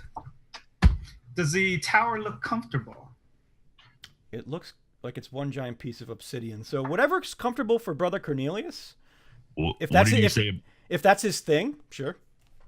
What did you say about rubies and gold and other some such expensive items? Well, we'd like to pay you for your services. We didn't think you would do this out of just pure goodwill, though we would like to. I mean, this is a business operation. Other Do we have to Cornelius split heads it? to the tower. What'd you say, Cornelius? I head to the tower. Okay. Yeah, so everybody sees as Adjunct says, reward you. You just see Brother Cornelius bolt towards the tower. He's just like there's like actual dust that's just floating in the air as Brother Cornelius beelines it to the obsidian. Well, that was easy. Is he always like this? We all just met. Oh yes, that's right. I'm sorry. I I was a figured little it was. Were you drunk or something? I mean, What? summoning us and just like, why was it in the air? It could have been on the ground. These guys can't fly. I don't. It wasn't me who summoned you. You'll have to speak with the Archmagus. All right. Well, Does this guy look like he would have anything important on him, like anything fancy that I might grab out of a pocket? Try to swindle you. Give me a perception check. It's gonna be +4. Oh God, 8 total. 8. So you don't notice anything out of the ordinary. You see his robes are very plain. There's nothing special about them. You do see a little bit of a bump underneath his the right side of his chest. Underneath, between you would assume that it's between the robe and his body, but that's about it. Okay. Well, it seems that one of you has decided to join us in the tower. Would you please come? I'll join you. Yeah, just tell me where to go. I gotta clean myself up. This skull's. And I was fancy, and then now I'm not fancy anymore. Frank's like, oh, I don't want to trust no fancy hipster looking dude. But then Bob, who like apparently like an iced up tail or something's like, he's sniffing. He seems to want to go inside. He trusts the dude. So Frank's like, all right, Bob. All right. I love that Bob is really the one in charge of this whole expedition. Well, he's the smartest person of the group. So just can't speak, just can't verbalize it. Yeah. All right. So Blitz is gonna go help Frank get up and just like clean himself off. He sees another gnome and he assumes like, all right, I should help out my own brethren. Frank then swings the flail at Blitz. I don't need no gnome. I hate gnomes. You hate gnomes? Yeah, I hate gnomes. You is a gnome. What? I ain't no gnome. I'm a giant. Stand 45 feet tall. I'm just temporarily short. I mean, you got problems, boss. And he just walks away. You got problems. You got a flail coming at your face, boy. Blitz, I'm horribly injured, so I miss. Blitz, make me a dex check. All right. It's gonna be +2. This is where you want those crits. It's a 5. So, Frank, you swing your flail, and Blitz, you try to do a side step away from the flail, but it just slams into your torso. But it doesn't have enough power to really do much damage because of the injuries that Frank has suffered. So it's more like a love tap as it hits you. Everybody gets 1, and that's your 1. Don't touch me again, and we'll be all right. Are you guys finished? Could we proceed now? I hope so. Hurry up! As you see, Brother Cornelius just like clawing at the obsidian walls. Please follow me. Yes, follow me. And you see Adjunct slowly. He starts to walk towards the tower and meets up with Brother Cornelius. And as you follow him, Frank, are you riding Bob towards the tower? So Frank's like, I want to go, but Bob just starts running, and Frank's just sitting on the back. So Blitz, you make it up to the tower as well, and your eyes start to delight because this is the most beautiful, pristine obsidian you have ever let your eyes on. Almost to the point where you really want to see if you can chip some of this off because it looks so precious to you. But you don't notice any doors. And yep. How do we get inside of here? Oh, don't you worry. We have everything under control. Everything under control. And you see him point his finger and make a triangle. And you see this triangle take shape in the air, almost like he's drawing with a laser pointer, and it turns gold and rotates all the way to the obsidian tower and locks into the side wall, and you see the triangle is now pointed downwards. And as it locks and touches the obsidian, you see almost like a sheen be lifted, a veil rise up, and you hear the Zelda theme music, right? And he says, just this way. As you can see in the distance through this veil, you can see the flicker of lights and sconces. We're totally going to die. 100%. And at that moment, Bob crashes through the lot of you and just Leroy Jenkins it into the tower. I think your pig is hungry. Well, He's a moron, but he's never wrong.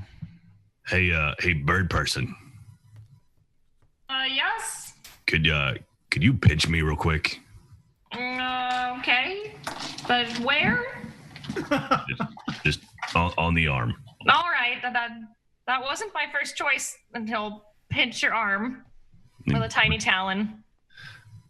I was convinced this was a dream. I don't think it is. I think it's magic. All right. Do you not like magic? I'm not a fan of anything that doesn't glow and shine. You might not have a good time here. I'm Blitz, by the way. My name is Fancy Boy. And I'm a fancy boy, as I was told by my parents. That's your name, Fancy That's Boy? my name. Yes, my name is Fancy Boy, and I am a hero from my town. Is it with an F? Yeah, with an F. Fancy Boy. I am very fancy. I was told that I was very fancy, and I am here to be a hero, so that's why we're here, to be heroes. So, maybe you. Well, it's a why are pleasure you to meet here? I'm here to look for something shiny. I like shiny things. He just looks around like, ooh, ooh, ooh. Like you just like birded him out. He's like, oh. Ooh. Well, it's a pleasure to meet you. And he Nice offers to meet you a too. hand. And he'll give you like a weird, very moisturized talon to shake. It's great. And he'll like to say, like, hooray! We'll go find shiny things. And he just like bounds off. I head into the tower, or Blitz does. okay. So Brother Cornelius, you have seen Frank and Bob steamroll into the tower ahead of you before you even had the chance. You see Blitz vanish through the veil as Fancy Boy is kind of dancing around, looking for, excited about possible coinage. Are you walking through that crest? Beats the swamp, so I will. I agree. Anything beats this swamp. I agree with you. Yes. What do we see when we step in? Fancy Boy, are you following behind everyone? Yes, I'm now closer to Blitz because I feel like we have a rapport. So Fancy Boy's just like, you've spoken to me. The other ones I don't trust because they're crazy. But yes. And Adjunct follows behind you, and as you step forward, you almost feel the flow of air stop as the sheen goes back down. And before you see a long hallway of all pure obsidian as well. It's 40 feet in height and 100 feet in depth. And along each side, you see sconces that are illuminating this obsidian with the dancing fire coming off of it.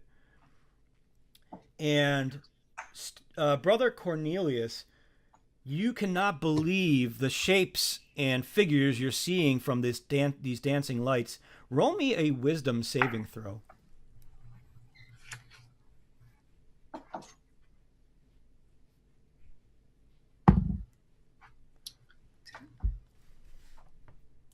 So it's, if the saving throw is a 5 to the bonus, I guess that is. So it's 10 plus 5, 15? Yep. So you start to slowly get mesmerized by the lights that are flickering before you, but you just continue to walk down the hallway.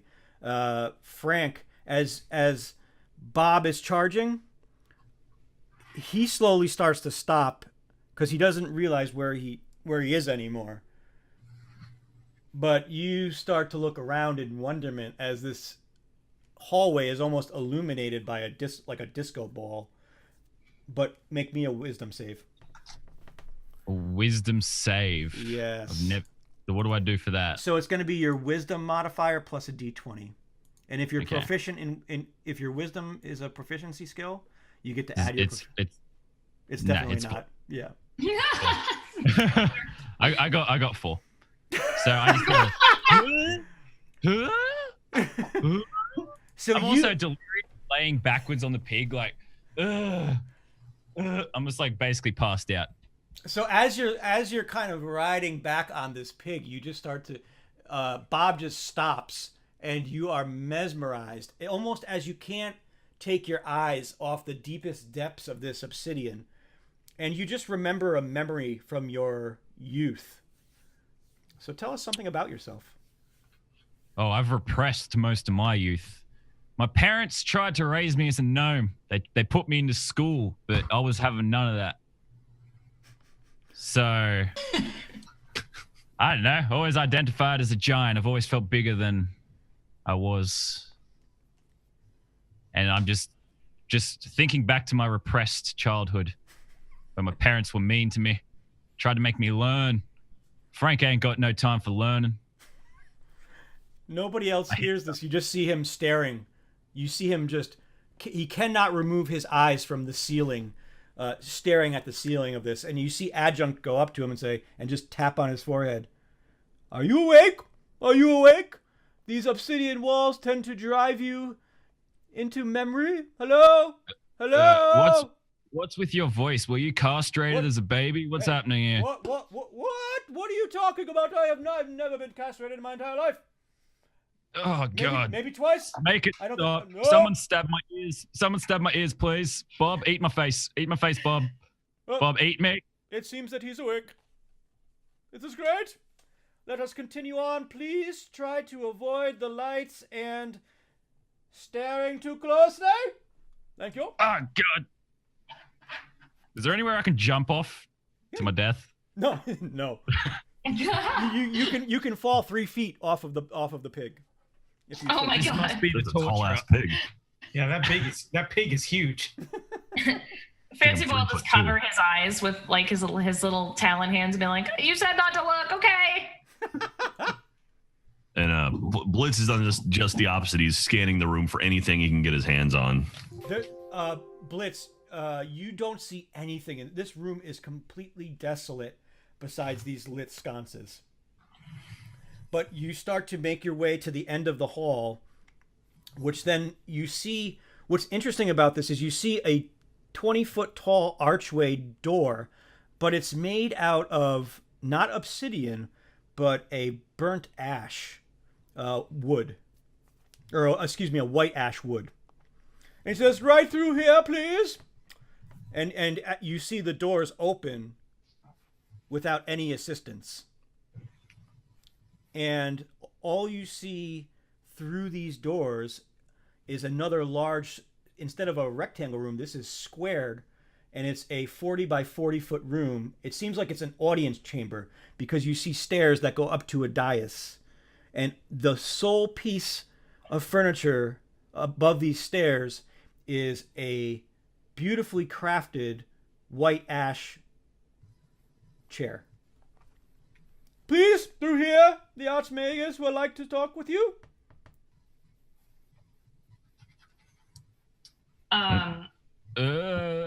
Blitz sort of nods his head and walks in. Fancy Boy's still covering his eyes. Can I look out? I would assume you should be looking at all times, but that is just my thought. I don't. I'm not going to tell you how to, do your business. No, as they say. He's cleaning himself. So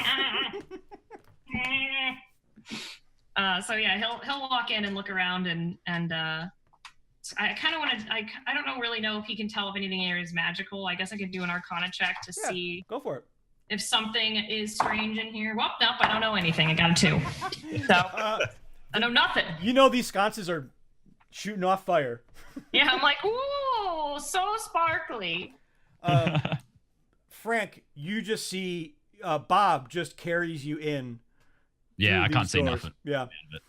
And Brother Cornelius, are you moving in with the party? Adjunct. Yes. What? What is it? Where are your servants? How come we haven't seen anyone yet? What servants? Why do we need servants here? Even people. Who are we? We've seen no one. Seems odd. Why is that odd? It's not odd to me. Who would deliver the riches to my hefty gold bag? I believe I could do this. Just you? Oh, so he's the servant. Yeah. Seems a little odd. So I follow. Brother Cornelius follows him into the room. Okay, so you follow behind Adjunct, right? And as you all make your way into the room, these doors close behind you as well. And all you can see are the same set of sconces flickering around the room, igniting it with these dancing waves of flame. And you see the chair in front of you that's 5 steps up off of the ground, off the ground floor. And you see Frank, out of your dreary eyes, you see the woman that was fighting the giant atop the tower come out of a back room and stand in front of the chair. And everyone now sees her velvet robes that look just absolutely dazzling. But you notice that she has black hair, and on her right side she has one blonde streak that comes down. Fancy boy loves her robes. He's like, And you see her start to walk down the stairs, and as she's doing so, the adjunct says, "No, Archmagus, you must not." And she says, "Adjunct, be quiet. It is going to do no harm to the foundation of this world if I meet these friends on the level. Hello." As she walks down to stand right with you instead of sitting in her chair. She says, "Thank you.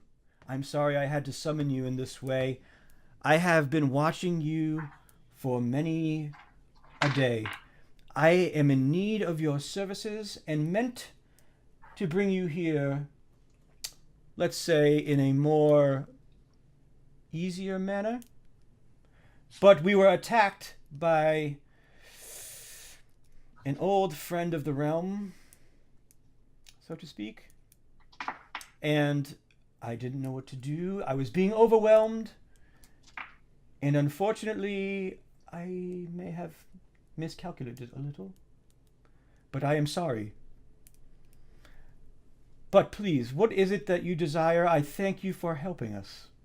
Fancy boy throws himself at her feet and is just like, "Oh, my lady, thank you for bringing us here. Your robes are so beautiful. They're so fancy." And he's just like he gives her shoes like a little smooch, just a little bird smooch. Interesting. I did not know this was how you would behave. But please teach me to be a fancy person like you're so fancy. How? What would you like to know? I want great magic to be a hero. Well.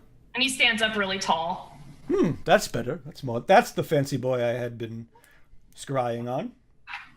He preens himself. And you, Blitz? Frank? Yeah, what? And Cornelius? Why'd you pick me? Yes. Why did you pick him? Wouldn't you like to know? But Blitz, you're more cunning than you ever imagined, and I've seen more in you with a slight spark of goodness in your heart. And that is why I chose you. Does that goodness involve getting a lot of rubies and diamonds and gems? If you so choose. I choose. Then we shall find a way to make it so. Sounds good to me. He needs some food. Adjunct! Adjunct, bring the food! Bring the food! And you see Adjunct... No, I need a bigger weapon. Adjunct skulks away, and you see him reluctantly come out with a trough, a giant plate of food, and places it in front of Bob. Bob is pleased. I have one request. She's magical, right? Oh yeah. Fix my height. Your height? What do you mean, fix your height? I am but a wee midget. I want to be how I feel on the inside. Tell me, how I'm do you... a 45-foot tall giant in the body of a despicable gnome. Can you give him 4-foot long legs, but his torso and head? It's still the same. He's like, it's like a T-Rex almost. Yeah. This is all I want. No gold. No, nothing special. Just fix my height. We might be able to manage this for you. It will take some time to prepare the rituals. It won't be pleasant.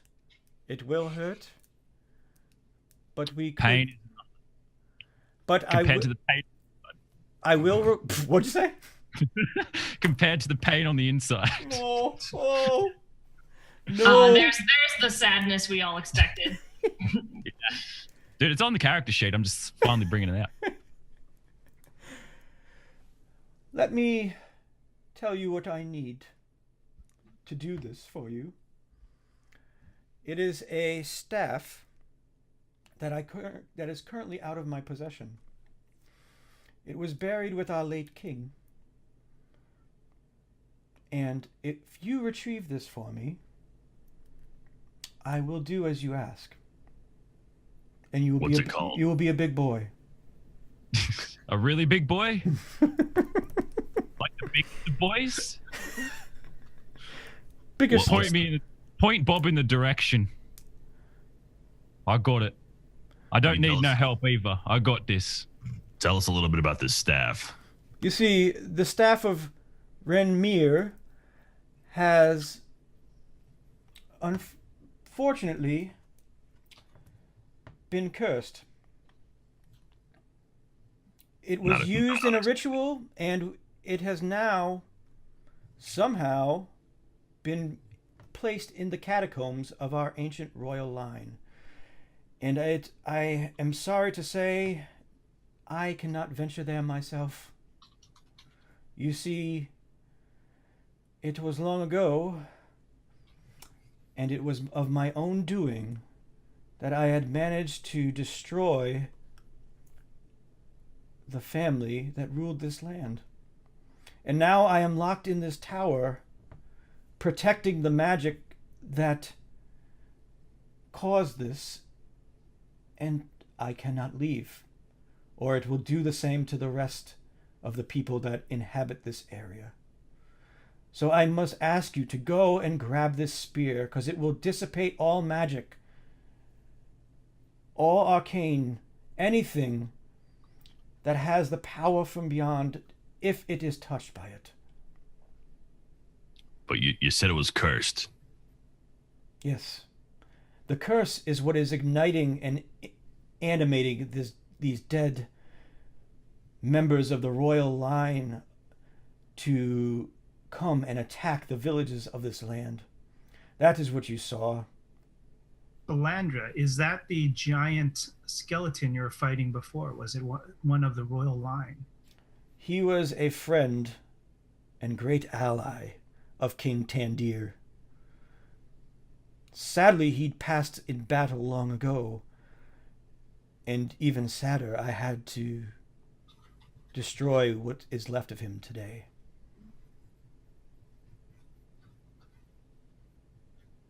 Bob doesn't believe in curses. We're heroes. I like your spirit, feathery one. Thank you. We're heroes. We will be heroes, and one day I will be as fancy as you. Thank you. He just like coughs a little, like feather. Yeah. First tip. Don't do that. He like takes notes first. He's like, oh. So smart.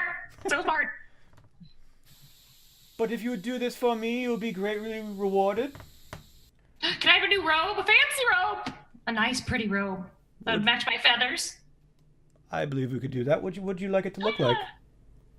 Oh, red with little feathers embroidered on it, and maybe some shiny, like a nice collar to accentuate my lovely chest feathers. So you would like a red feathered robe to go with your red feathers? No, like a silk robe. It doesn't need to be feathers. It was just like a nice, and maybe it could also give me a bonus to not being hit by things. He winks. And she kind of like right back at you. He's like, good. We have a rapport. I will have Adjunct work on this properly. And Thank you. quickly. Once you return, it shall be yours. Blitz, is this okay with you? Sounds good to me. Is there anything I can do for you to aid you for aiding me? Any kind of money would be money or gems or jewels or really anything that could help us along a way. Sure, I can do that. Let's say, how about and you see her open her robe a little and pulls out a little leather pouch. She kind of bounces it in her hand a couple times and tosses it over to you. How's this for a start? Good. There'll be plenty more once you return.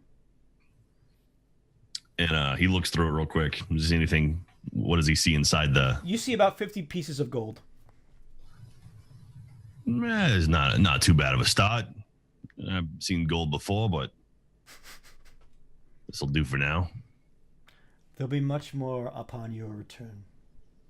I can guarantee that. Brother Cornelius, what does your heart desire? A donation to the church is all I require. What kind of donation?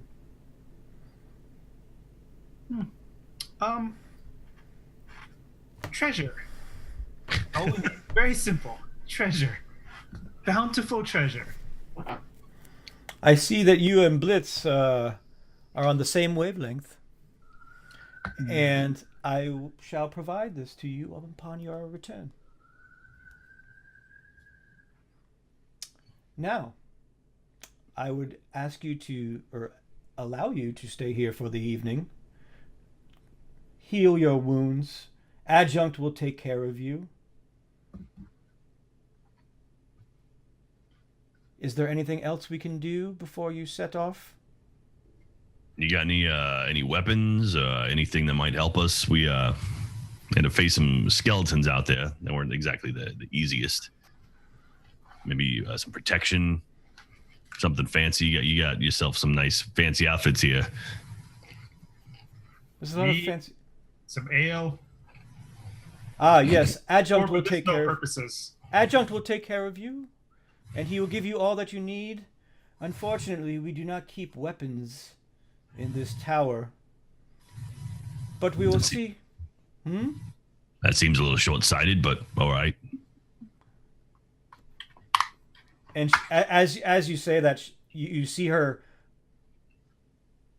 All the lights in the room go off. All the flames dissipate, but then she ignites them all back on. Typically, we are forbidden from using normal weapons of that nature in this tower. Cool. We're gonna be outside the tower though, so wish us luck. Well, I'm only explaining to you why we don't have them here. Is that okay, Blitz? I'll make do, I guess. As long as you keep throwing these pouches my way. And then she takes her fingers and flings you one more coin. And you see it travel towards you, rotating, flipping. And it slides right into the top of the pouch. I'm assuming there's one more gold piece. All right. As I said, there'll be plenty more where that came from. And I thank you. I thank you so much for your help. I don't know why I just got a southern accent, but it happened. And maybe we're gonna roll with it. Maybe Just make me a giant and we're all good. Point me pig in the right direction. Let's go. And Adjunct says, please, come with me. Come with me. We will get you bedding for the evening, food. And I shall tell you that all you have to do to get to these catacombs is follow the long road up to the Wormwort, or the Wartwood marshes. From there you will find unfortunately, what remains of Tandir's castle. But it has slowly sunk into the marsh. But you will be guided by torches that light your way. We can find it. We're heroes. Are you? Yes. Hmm. I am a hero. I'm going to assume these guys are heroes. Well, we shall see. No. I I am like a to hero. hit stuff. Are you? I don't know. I am! Don't heroes normally make contact with their spells? I'm just gonna ignore that. Damn! I'm just gonna ignore that. Very tense. Or you know what? I'll just look at him and be like, "Quiet, shorty." I'm not short. And then Frank proceeds to cry. He just goes in a corner. So Adjunct leads you to another room, and it's almost like a suite. You have a main chamber where you already see that there is food and drink laid out for you along a large wooden table. But off of this chamber are 4 rooms, and you can see beds in each of these rooms. I will leave you here for the evening. I would ask you not to venture out into the tower itself, and we will send you on your way in the morning. All right? Is that all right? That sounds fine. Sounds good to me. We shall see if you are heroes. Stop it! We are! Sure. And he closes the door and walks out. So mean. So now before you just have this luscious spread of food. Is there anything you want to do at this point before you pass out for the evening? I think Blitz is gonna start eating a little bit and look over at Cornelius and Frank and Bob and be like, "Who are you guys?" This is Bob, and I'm Frank. They say it, but like they're covered in food. So like, it's like, oh, this is Bob or this is Frank. I'm a giant. You a giant gnome? Where are you from? I don't like to speak about where I came from, only who I am. You're from the hills? Yeah. I don't like questions from gnomes. I'll work with you to get my height. That's it. Right. And how about you? Thanks for healing me earlier. That helped out a lot. Of course, I've added it to your tab. I am Brother Cornelius of Timora. Is here looking for artifacts to donate to her great church. If And through lo a and mouth, behold, instead of artifacts, I have found you 4. through like a mouthful of food, Fancy Boy will like look over and be like, "Bro, Tamara, the lady's luck." Luck has not shined upon me today. You have new friends, and we're heroes.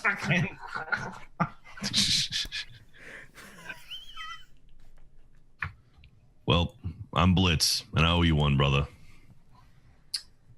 Indeed.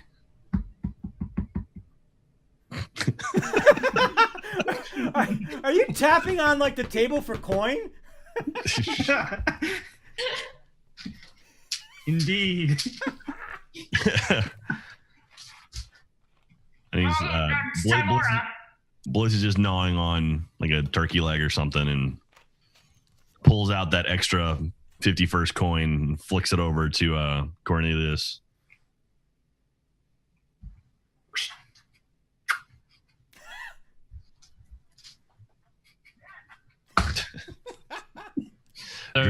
Driven by gold. I'm okay with that. Donations. I know where your head's at, brother.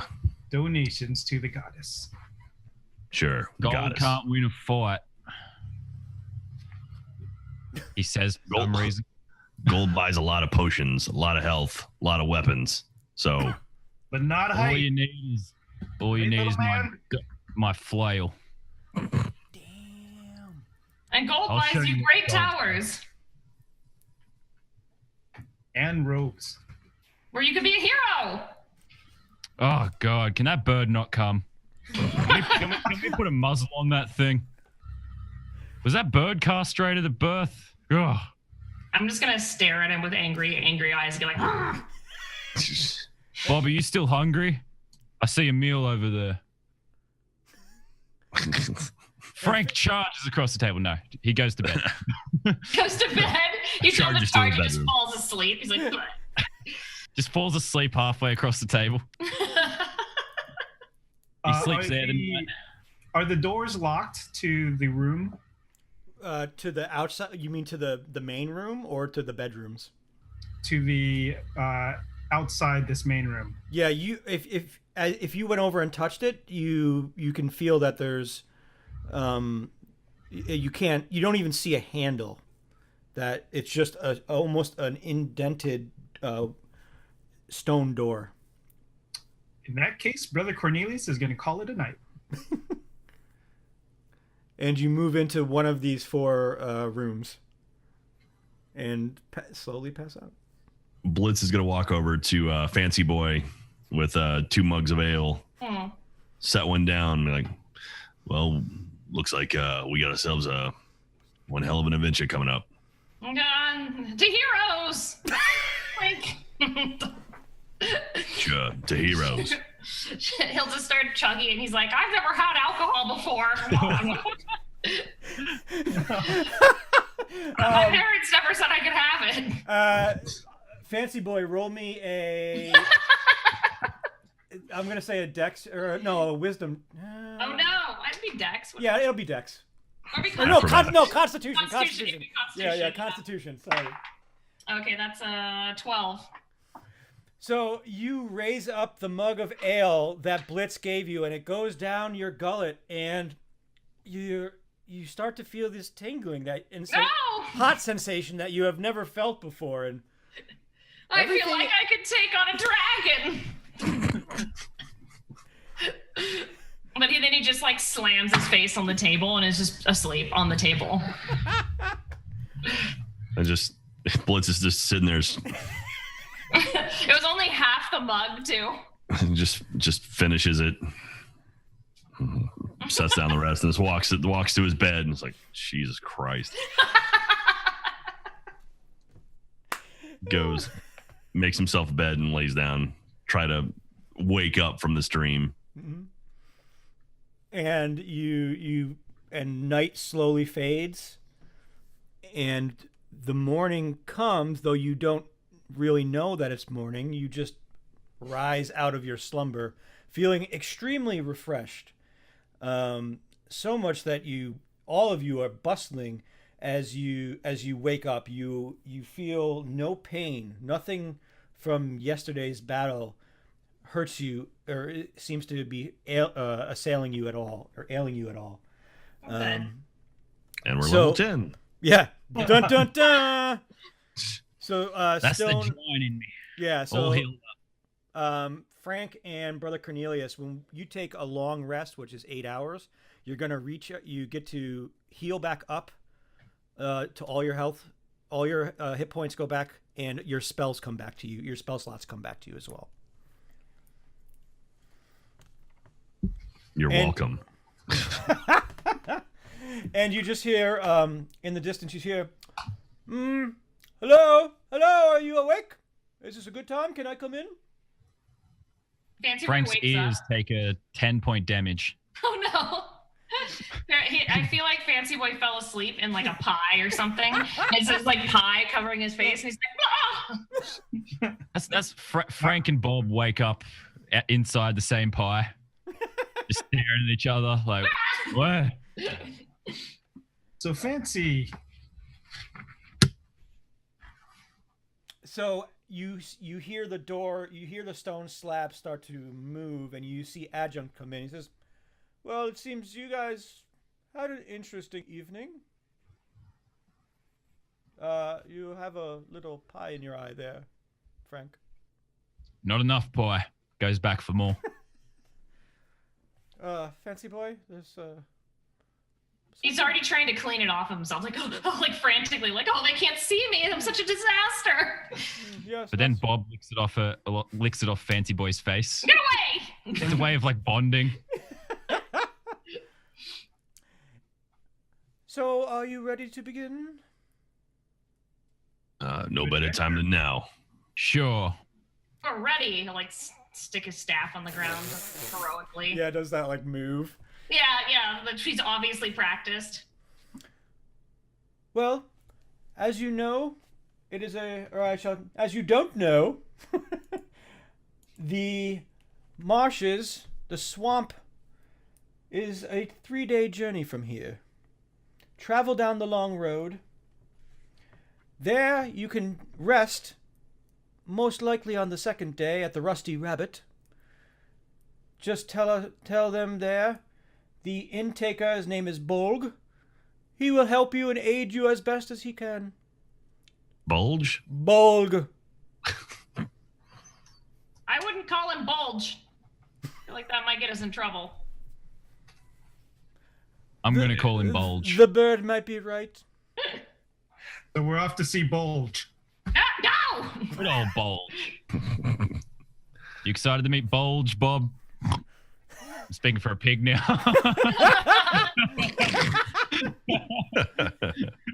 Bob, are you suffering? 2 oinks for yes, 1 oink for no. But please, I will escort you out of the tower. Follow me.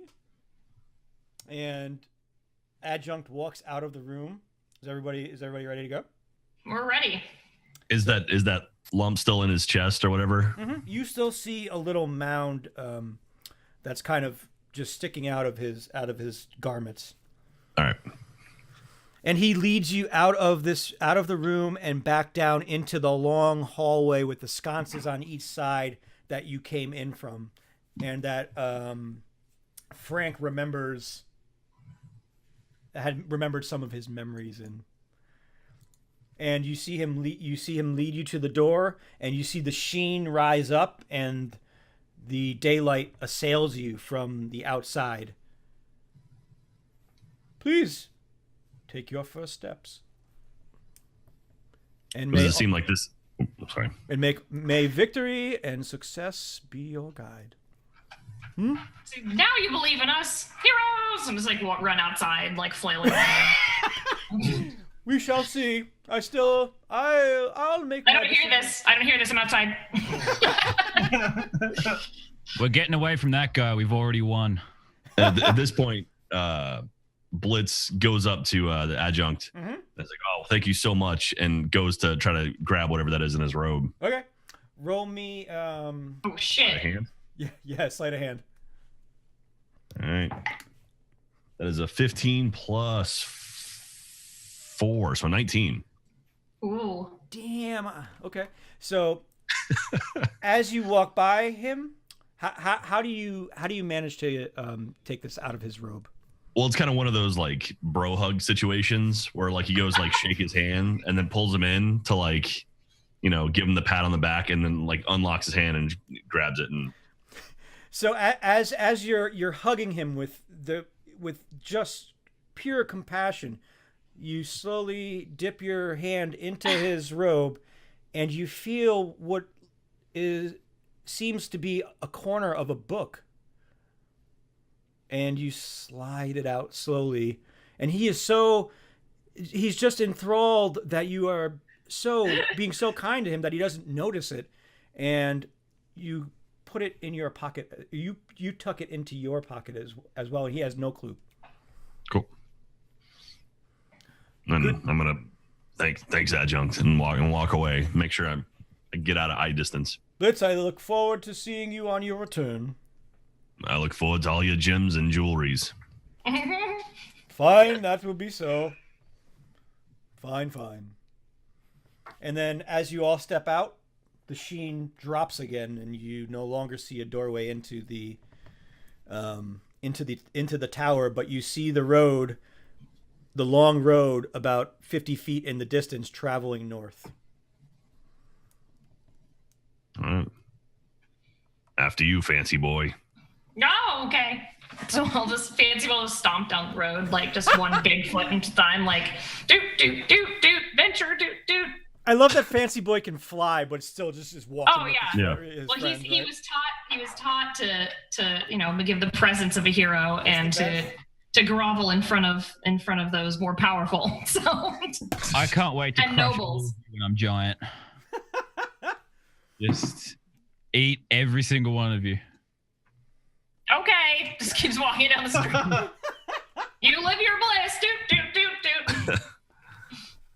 A self-hating gnome. Never thought I'd see the day. Right.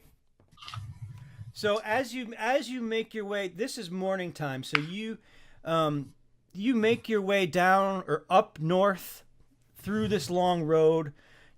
What's interesting is it weaves in and out of the forest. This isn't just a straight road that goes north. It becomes entangled in areas and trees and shrubbery that surround it. You can hear all the wildlife in the forest that surround you as well. And it's about midday, and you come to almost a glen. It is a circled.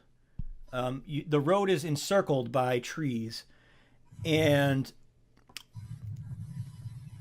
Blitz, make me a dex save. Dex save. All right. There's a 23. So, Fancy Boy, as you are proudly walking down this road, you feel over the side of your shoulder almost a gust of wind blow by you. And you feel it come near you as Blitz reaches around in front of you and snatches an arrow out of the air that was about to pierce your shoulder. Oh, my stars! And he just falls over. Just startles him so bad, his feathers get all poofy, and he's like, whoa! And at that point, as you are startled, Fancy Boy, you fall over in amazement. Feathers everywhere. A man jumps down out of a tree and lands in front of you, Blitz. And he says, I know who you are. And let me tell you, you will go no further down this road. Is this Bulge? No. Bulge. This man is dressed in a leather armor that you see, and his sleeves are green. And he has a bulge, but he has leather pointed boots and a pointy hat. He says, "Yes, you will move no further." Fancy Boy will stand back up and be like, "Oh, hello, sir. What's your name?" My name? You don't know who I am? We're new. Hey, everybody knows who I am. You don't know who I am? Everybody knows who I am. No. Oh, well, I'm Mal P. Mal. The name's Mal, and here are my men. Where? Here are my men. And Mal just kind of taps. Men! And you see four more bandit-looking foes jump down. This is Roger, Codger, Podger, and Dodger. Oh, so fancy. But these are your men. Yes, and you will move no further down this road. Why are you mugging us? No, but I've been paid to make sure you don't get any further. Well, we're heroes. Who are you paid by? That would be a non-hero. Therefore, we will have to stop you. Quite frankly, I don't know. We were given a note. We were given your descriptions, and we were just at the Rusty Rabbit. Well, that's where we're headed. We're just regular old adventurers. It was Bulge. Bulge paid. But me and my men were paid to stop you. How much were you paid to stop us? Yes, I'm curious. How much? Wait, you don't ask the questions. I ask the questions. Were they individual contracts or were they a group sum? Hey, wait, I said what? No. I said I asked the questions. What are you doing? Who's worth more? What? Okay, listen. How much was a pig worth? What? Pig wasn't worth. The pig wasn't even part of the contract, but. Bob, So, we got 30 gold. Just worth you. 30 gold, that's all you're worth. Me and my men, we'd be worth much more. 30 gold between us, like for all of us, you guys are all splitting 30 gold or 30 gold each? 30 gold total? Oh, you got scammed. How much are you guys worth? Oh, I think we're worth tons. Yeah, I think my feathers are worth more than that. You guys got real wrecked. You sure it's even real gold? Where's this gold you got? Let me see this bag. Why don't I show you my gold? You show me your gold, I'll show you mine. Whoa, just saying. this is getting raunchy. All right, we're gonna take a step back here. I'm just saying. I heard there was someone over at the Rusty Rabbit giving out fake contracts and having some false currency. So you may have gotten taken advantage of, boss. Are you trying to? Okay, so roll me some deception. All right. So for Stone and Landon, what we're gonna do right now is we're gonna basically have a roll off.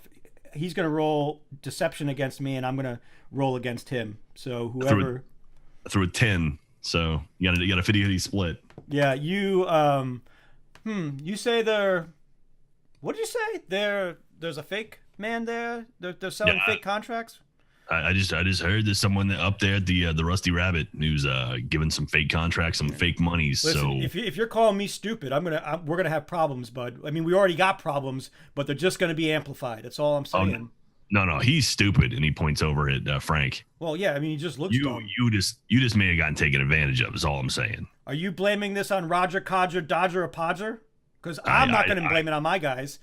I got no beef with them. I'm just saying 30 gold is a small amount for taking in four guys here. So four heroes, right, fancy boy? That's right. There was one time there wasn't the. He was just like just looking around like trying to think should I attack this person or not? Yeah, Frank and Bob have no idea what's going on. They're just staring off into the distance like, what? See, that's stupid. You just got taken advantage of. That's okay though. It happens. Should I charge yet or what? So as you say that, Blitz, and as Frank, as you say, should I charge? You notice on the path now is rolling a cart,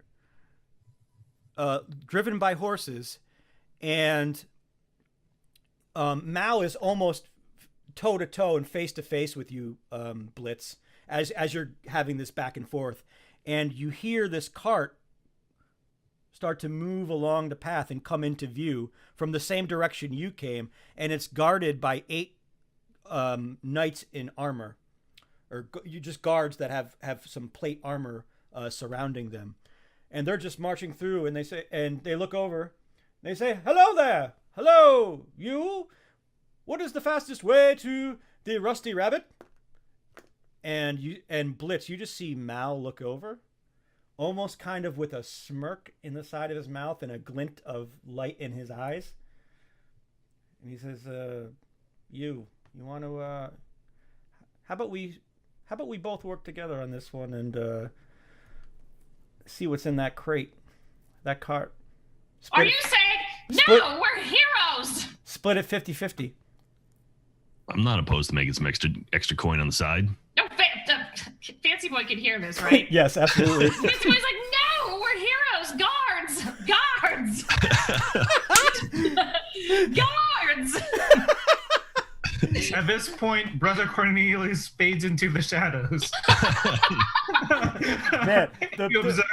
Brother Cornelius ran away. This is like Monty Python. Like in all the ruckus, can Blitz make an attempt to grab the 30 gold out of Mal's bag, out of his chest? Absolutely. Right. Roll me a pretty much as soon as Fancy Boy started losing his mind. He does the thing where he kind of bumps into him just enough to kind of distract him with motion, and goes to see if he can find the bag of gold.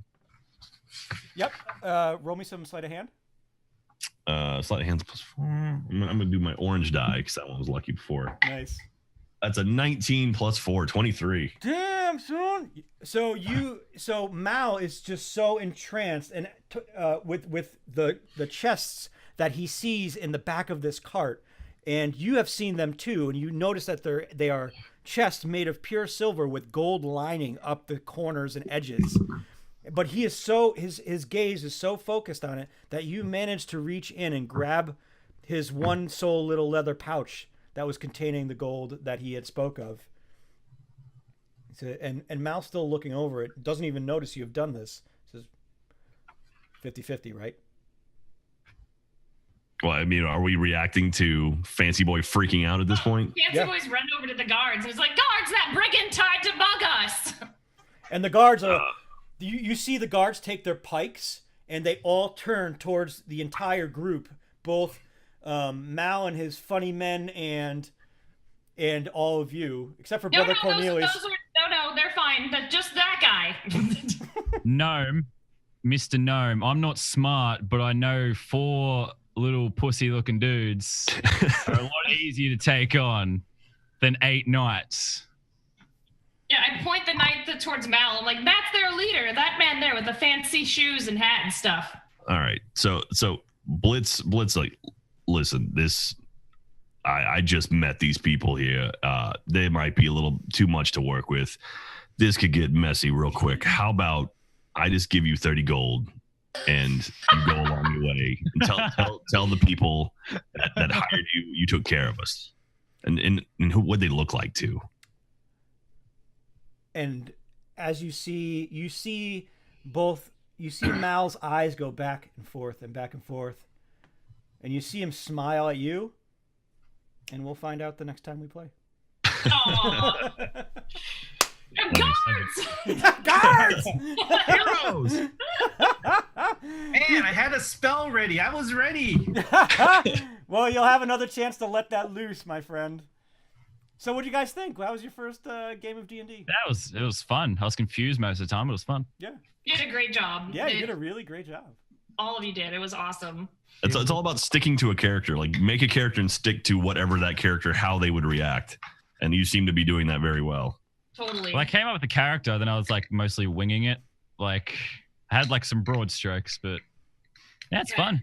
You did great. And Stone, your Timora stuff was awesome when you're just like, how much money? What contracts? Like, it's cool because I've always dug the Forgotten Realms, and so to be able to kind of go into it and kind of, you know, revisit that world, and then at the same time figure out all the things like, oh, which die do I roll? And I look, and you know, like you guys all know exactly instinctually what you're supposed to do, and it's like I can't wait to get to that point where it's like, oh yeah, you know, it's like it's D20 plus. Yes. Well, I use D&D Beyond, and that literally has everything lined up. I mean, you just put it all in, and it says like, okay, so I can see like my athletics is +3, so I roll a D20 +3, yeah, and then intimidation +2, and you know, like it has it all laid out for you really simply. What's it called again? It's D&D Beyond. It's it's like the official D&D website. It's awesome though. They came out with that like earlier this year, and it's super great. Like the character creator is really good. Like all of it's super useful. So okay. And there's a phone app too, so you can use it on your phone. Yeah. Oh. Nice. And then you can export like a normal like character sheet as well. So if you wanted to print it and have some like write on, you can, or share it or however you want. But that's all I've been doing. It's kind of fun actually because I can't remember the last time I had a pencil, but it's like, oh, I'm getting a pencil. I'm gonna use this pencil thing and eraser thing and. But it's so fun for me to see you guys go through this process of learning, and you'll get to that point where you're instinctively, you know what how your character is going to react, and you're going to know what dice you're going to be using. I remember when we first when we first started the amateur hour stream, Jack was the same way, and I see the same thing. You know, it was amazing to see Jack develop this character and his, you know, playing abilities over like a year and a half of play. So to see you kind of go through the same steps is really, really, really neat. So. Yeah, it's like even thinking about Brother Cornelius, and as we're going through it and I'm playing with all of you, I'm like making notes because it's like, well, this is what he really thinks about this person, or here's how, you know, here's what's going on in his mind. It's just kind of, it's really cool to see that, evolution and figure out how to express it. Mm-hmm.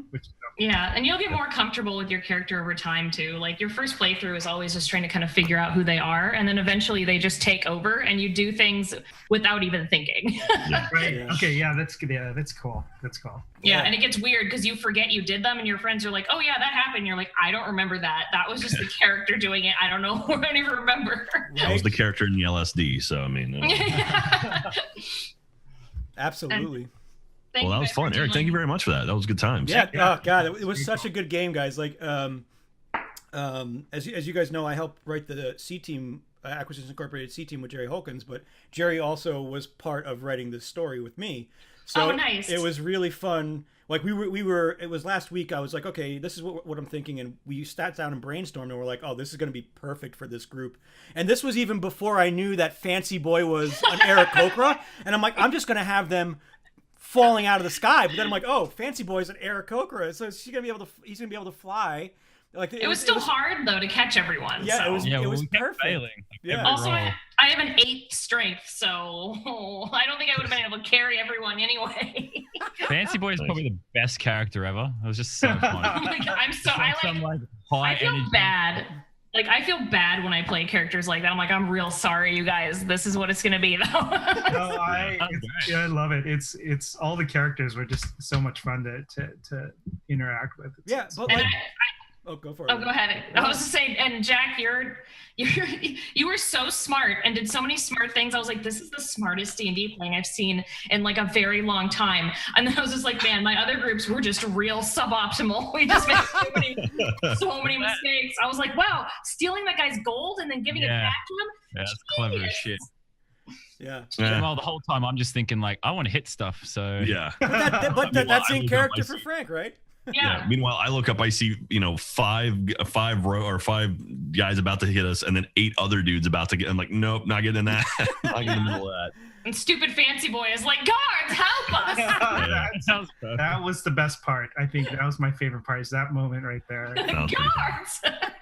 Just this like stupid voice. That was great. Thank you guys. It was lovely. Yeah. So what do you guys got coming up? What do you guys planning? Have anything big you're working on or doing that you want to kind of shout out and promote? I'm good. I'm actually on Thursday. I'm doing the finale of my 8 weeks of playing D&D on the twitch.tv/D&D channel. Nice. Myself, Dante Bosco, Mika Burton, and Kriken are all finishing up our first sort of session together. It's lots of fun, and so we're coming to the end of that, and so that'll be on Thursday at 3 p.m. Pacific on twitch.tv/D&D. Yeah. And you guys are in Cholt too. Sorry? Are you guys in Cholt too? In the jungle? Are you doing the Tomb of Annihilation stuff? Or is it Cholt? No, we're doing I don't know exactly where we're at. It's not Tomb of Annihilation. It's so if you're tired of my grouping in the jungle for like 6 weeks, then you should go check out theirs. It's like we're fighting like this, or we're heading to a final boss, but it's like a Bathsheba temple. Oh, and nice. So, yeah, I don't know exactly what the sort of overarching world is, or if it's specific for us or what, but it's been fun. Yeah, sweet. And Lauren is our DM. She's awesome. Yeah, nice. Great. Landon, what do you got coming up? Anything? I make YouTube videos every day. That's all I really do. Do you get paid for them again yet? Huh? Are you getting paid for them yet? Sometimes. but now there's the new development which I always suspected is if a video is flagged, it can't get suggested, and like new people can't find it. So it's like you can't grow either. So it's great. Cool. YouTube's killing it. It's great. Go to Twitch. Nice. Stone, what you got cooking? Some cool Ubisoft stuff? Ubisoft PR guy, but not going to talk about that here, Far Cry 2018. I mean, yeah. I want to tell you how much I love Assassin's Creed so far, the new one, Origins. I just love everything about it. It's such a crazy. Probably going to play more of it tonight. I know. I can't. I'm just diving in. It's so good. Oh, it is massive. It is. They have figured out escapism in the finest form and just taking to Egypt. But yeah. Good job, dev team. Right. And Holly, what do you got? You got a lot of stuff cooking. What's going on? if you guys want to watch more D&D, I play every Tuesday on twitch.tv/D&D and Dice Camera Action. We're bad at everything, and pretty soon things are gonna get worse. So that's where we play, and it's great, and I love it. I love all of my friends. And I'm trying to think. Oh yeah, and so I started a YouTube show called The Friendly Table. So I've been doing a YouTube show where I'm teaching new players how to play, where to get resources and all that kind of stuff. And that's kind of how we tied this together. So I was like, this is perfect. We're playing a new game with new players. That's great. So I'm trying to just offer resources for people on YouTube and not even caring if it gets monetized because, YouTube. So it's just like, I'm just doing it as a passion project. Yeah.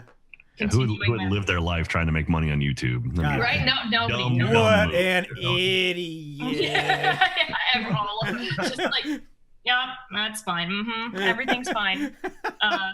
Yeah, but it's great. I love all of the D&D community, and it's been awesome. So just making all kinds of stuff. Yeah, and it's super cool for the friendly table stuff because it can be intimidating to sit down at your first table not knowing what you're doing. So absolutely, and worrying someone's gonna be like, oh, this is cringy, and I'm like, literally every day of my life is cringy, and I love it. So please stop, check yourself, and just have a good time. And that's the best thing about it. So that's why I'm trying to get that intimidation factor out so that people don't worry about the rules, they don't worry about this, that they pick a character and they just play that character, and then the rules and all that comes second. Like it's at the end of the day, it's just rolling a d20. So exactly. So go D&D. Yay. But for me, guys, if you want, check out, we have a Monday night stream called Mayhem and Misfits with my friend Jessica Mirzan, who's also friends with Hal. It is true. Yes. And our friend Joe Louis and Scotland Simmons. And 2 new players coming on board this week. And then after that, on Tuesday nights, we're not, I don't think we're going to be playing this week. We have Amateur Hour, which is myself, Jack. Who else is in that? Katie. We have Rick Lacey from DreamWorks and Alyssa Grant from Penny Arcade. So check that show out as well. And unfortunately, as many people know, the C team is off right now, but we'll be back later in January. But if you can, check out Acquisitions Intoxicated, which is a show that Jerry Holkins and I make where we sit around and just brew beer. And it's amazing. And next week we'll be tapping the beer that we designed around Patrick Rothfuss's character Viari. But the week after that is going to be the Strix Trash Witch beer. I'm so excited. So Holly came in to the studio after, I think it was after West, right? Yes, yeah, it was. It was after West. Yeah, it was after. Right after you were on the stage, right? So, I know, I'm peeing myself. Yeah. It was lovely to be able to drink with friends after being so scared. Yeah, right. But we made a delicious stout that I can tell you smells absolutely fantastic. But we'll be tapping that in 2 weeks. Excited. So if you guys can, you're gonna send me some. Oh yeah, absolutely. Yes. If it doesn't get drained, no, we're gonna send it. Just send a note that just says sorry. Sorry, it was delicious. Yeah. Just a picture. Yeah. But if you can tune into that, it's Tuesdays at noon Pacific on the Penny Arcade Twitch channel.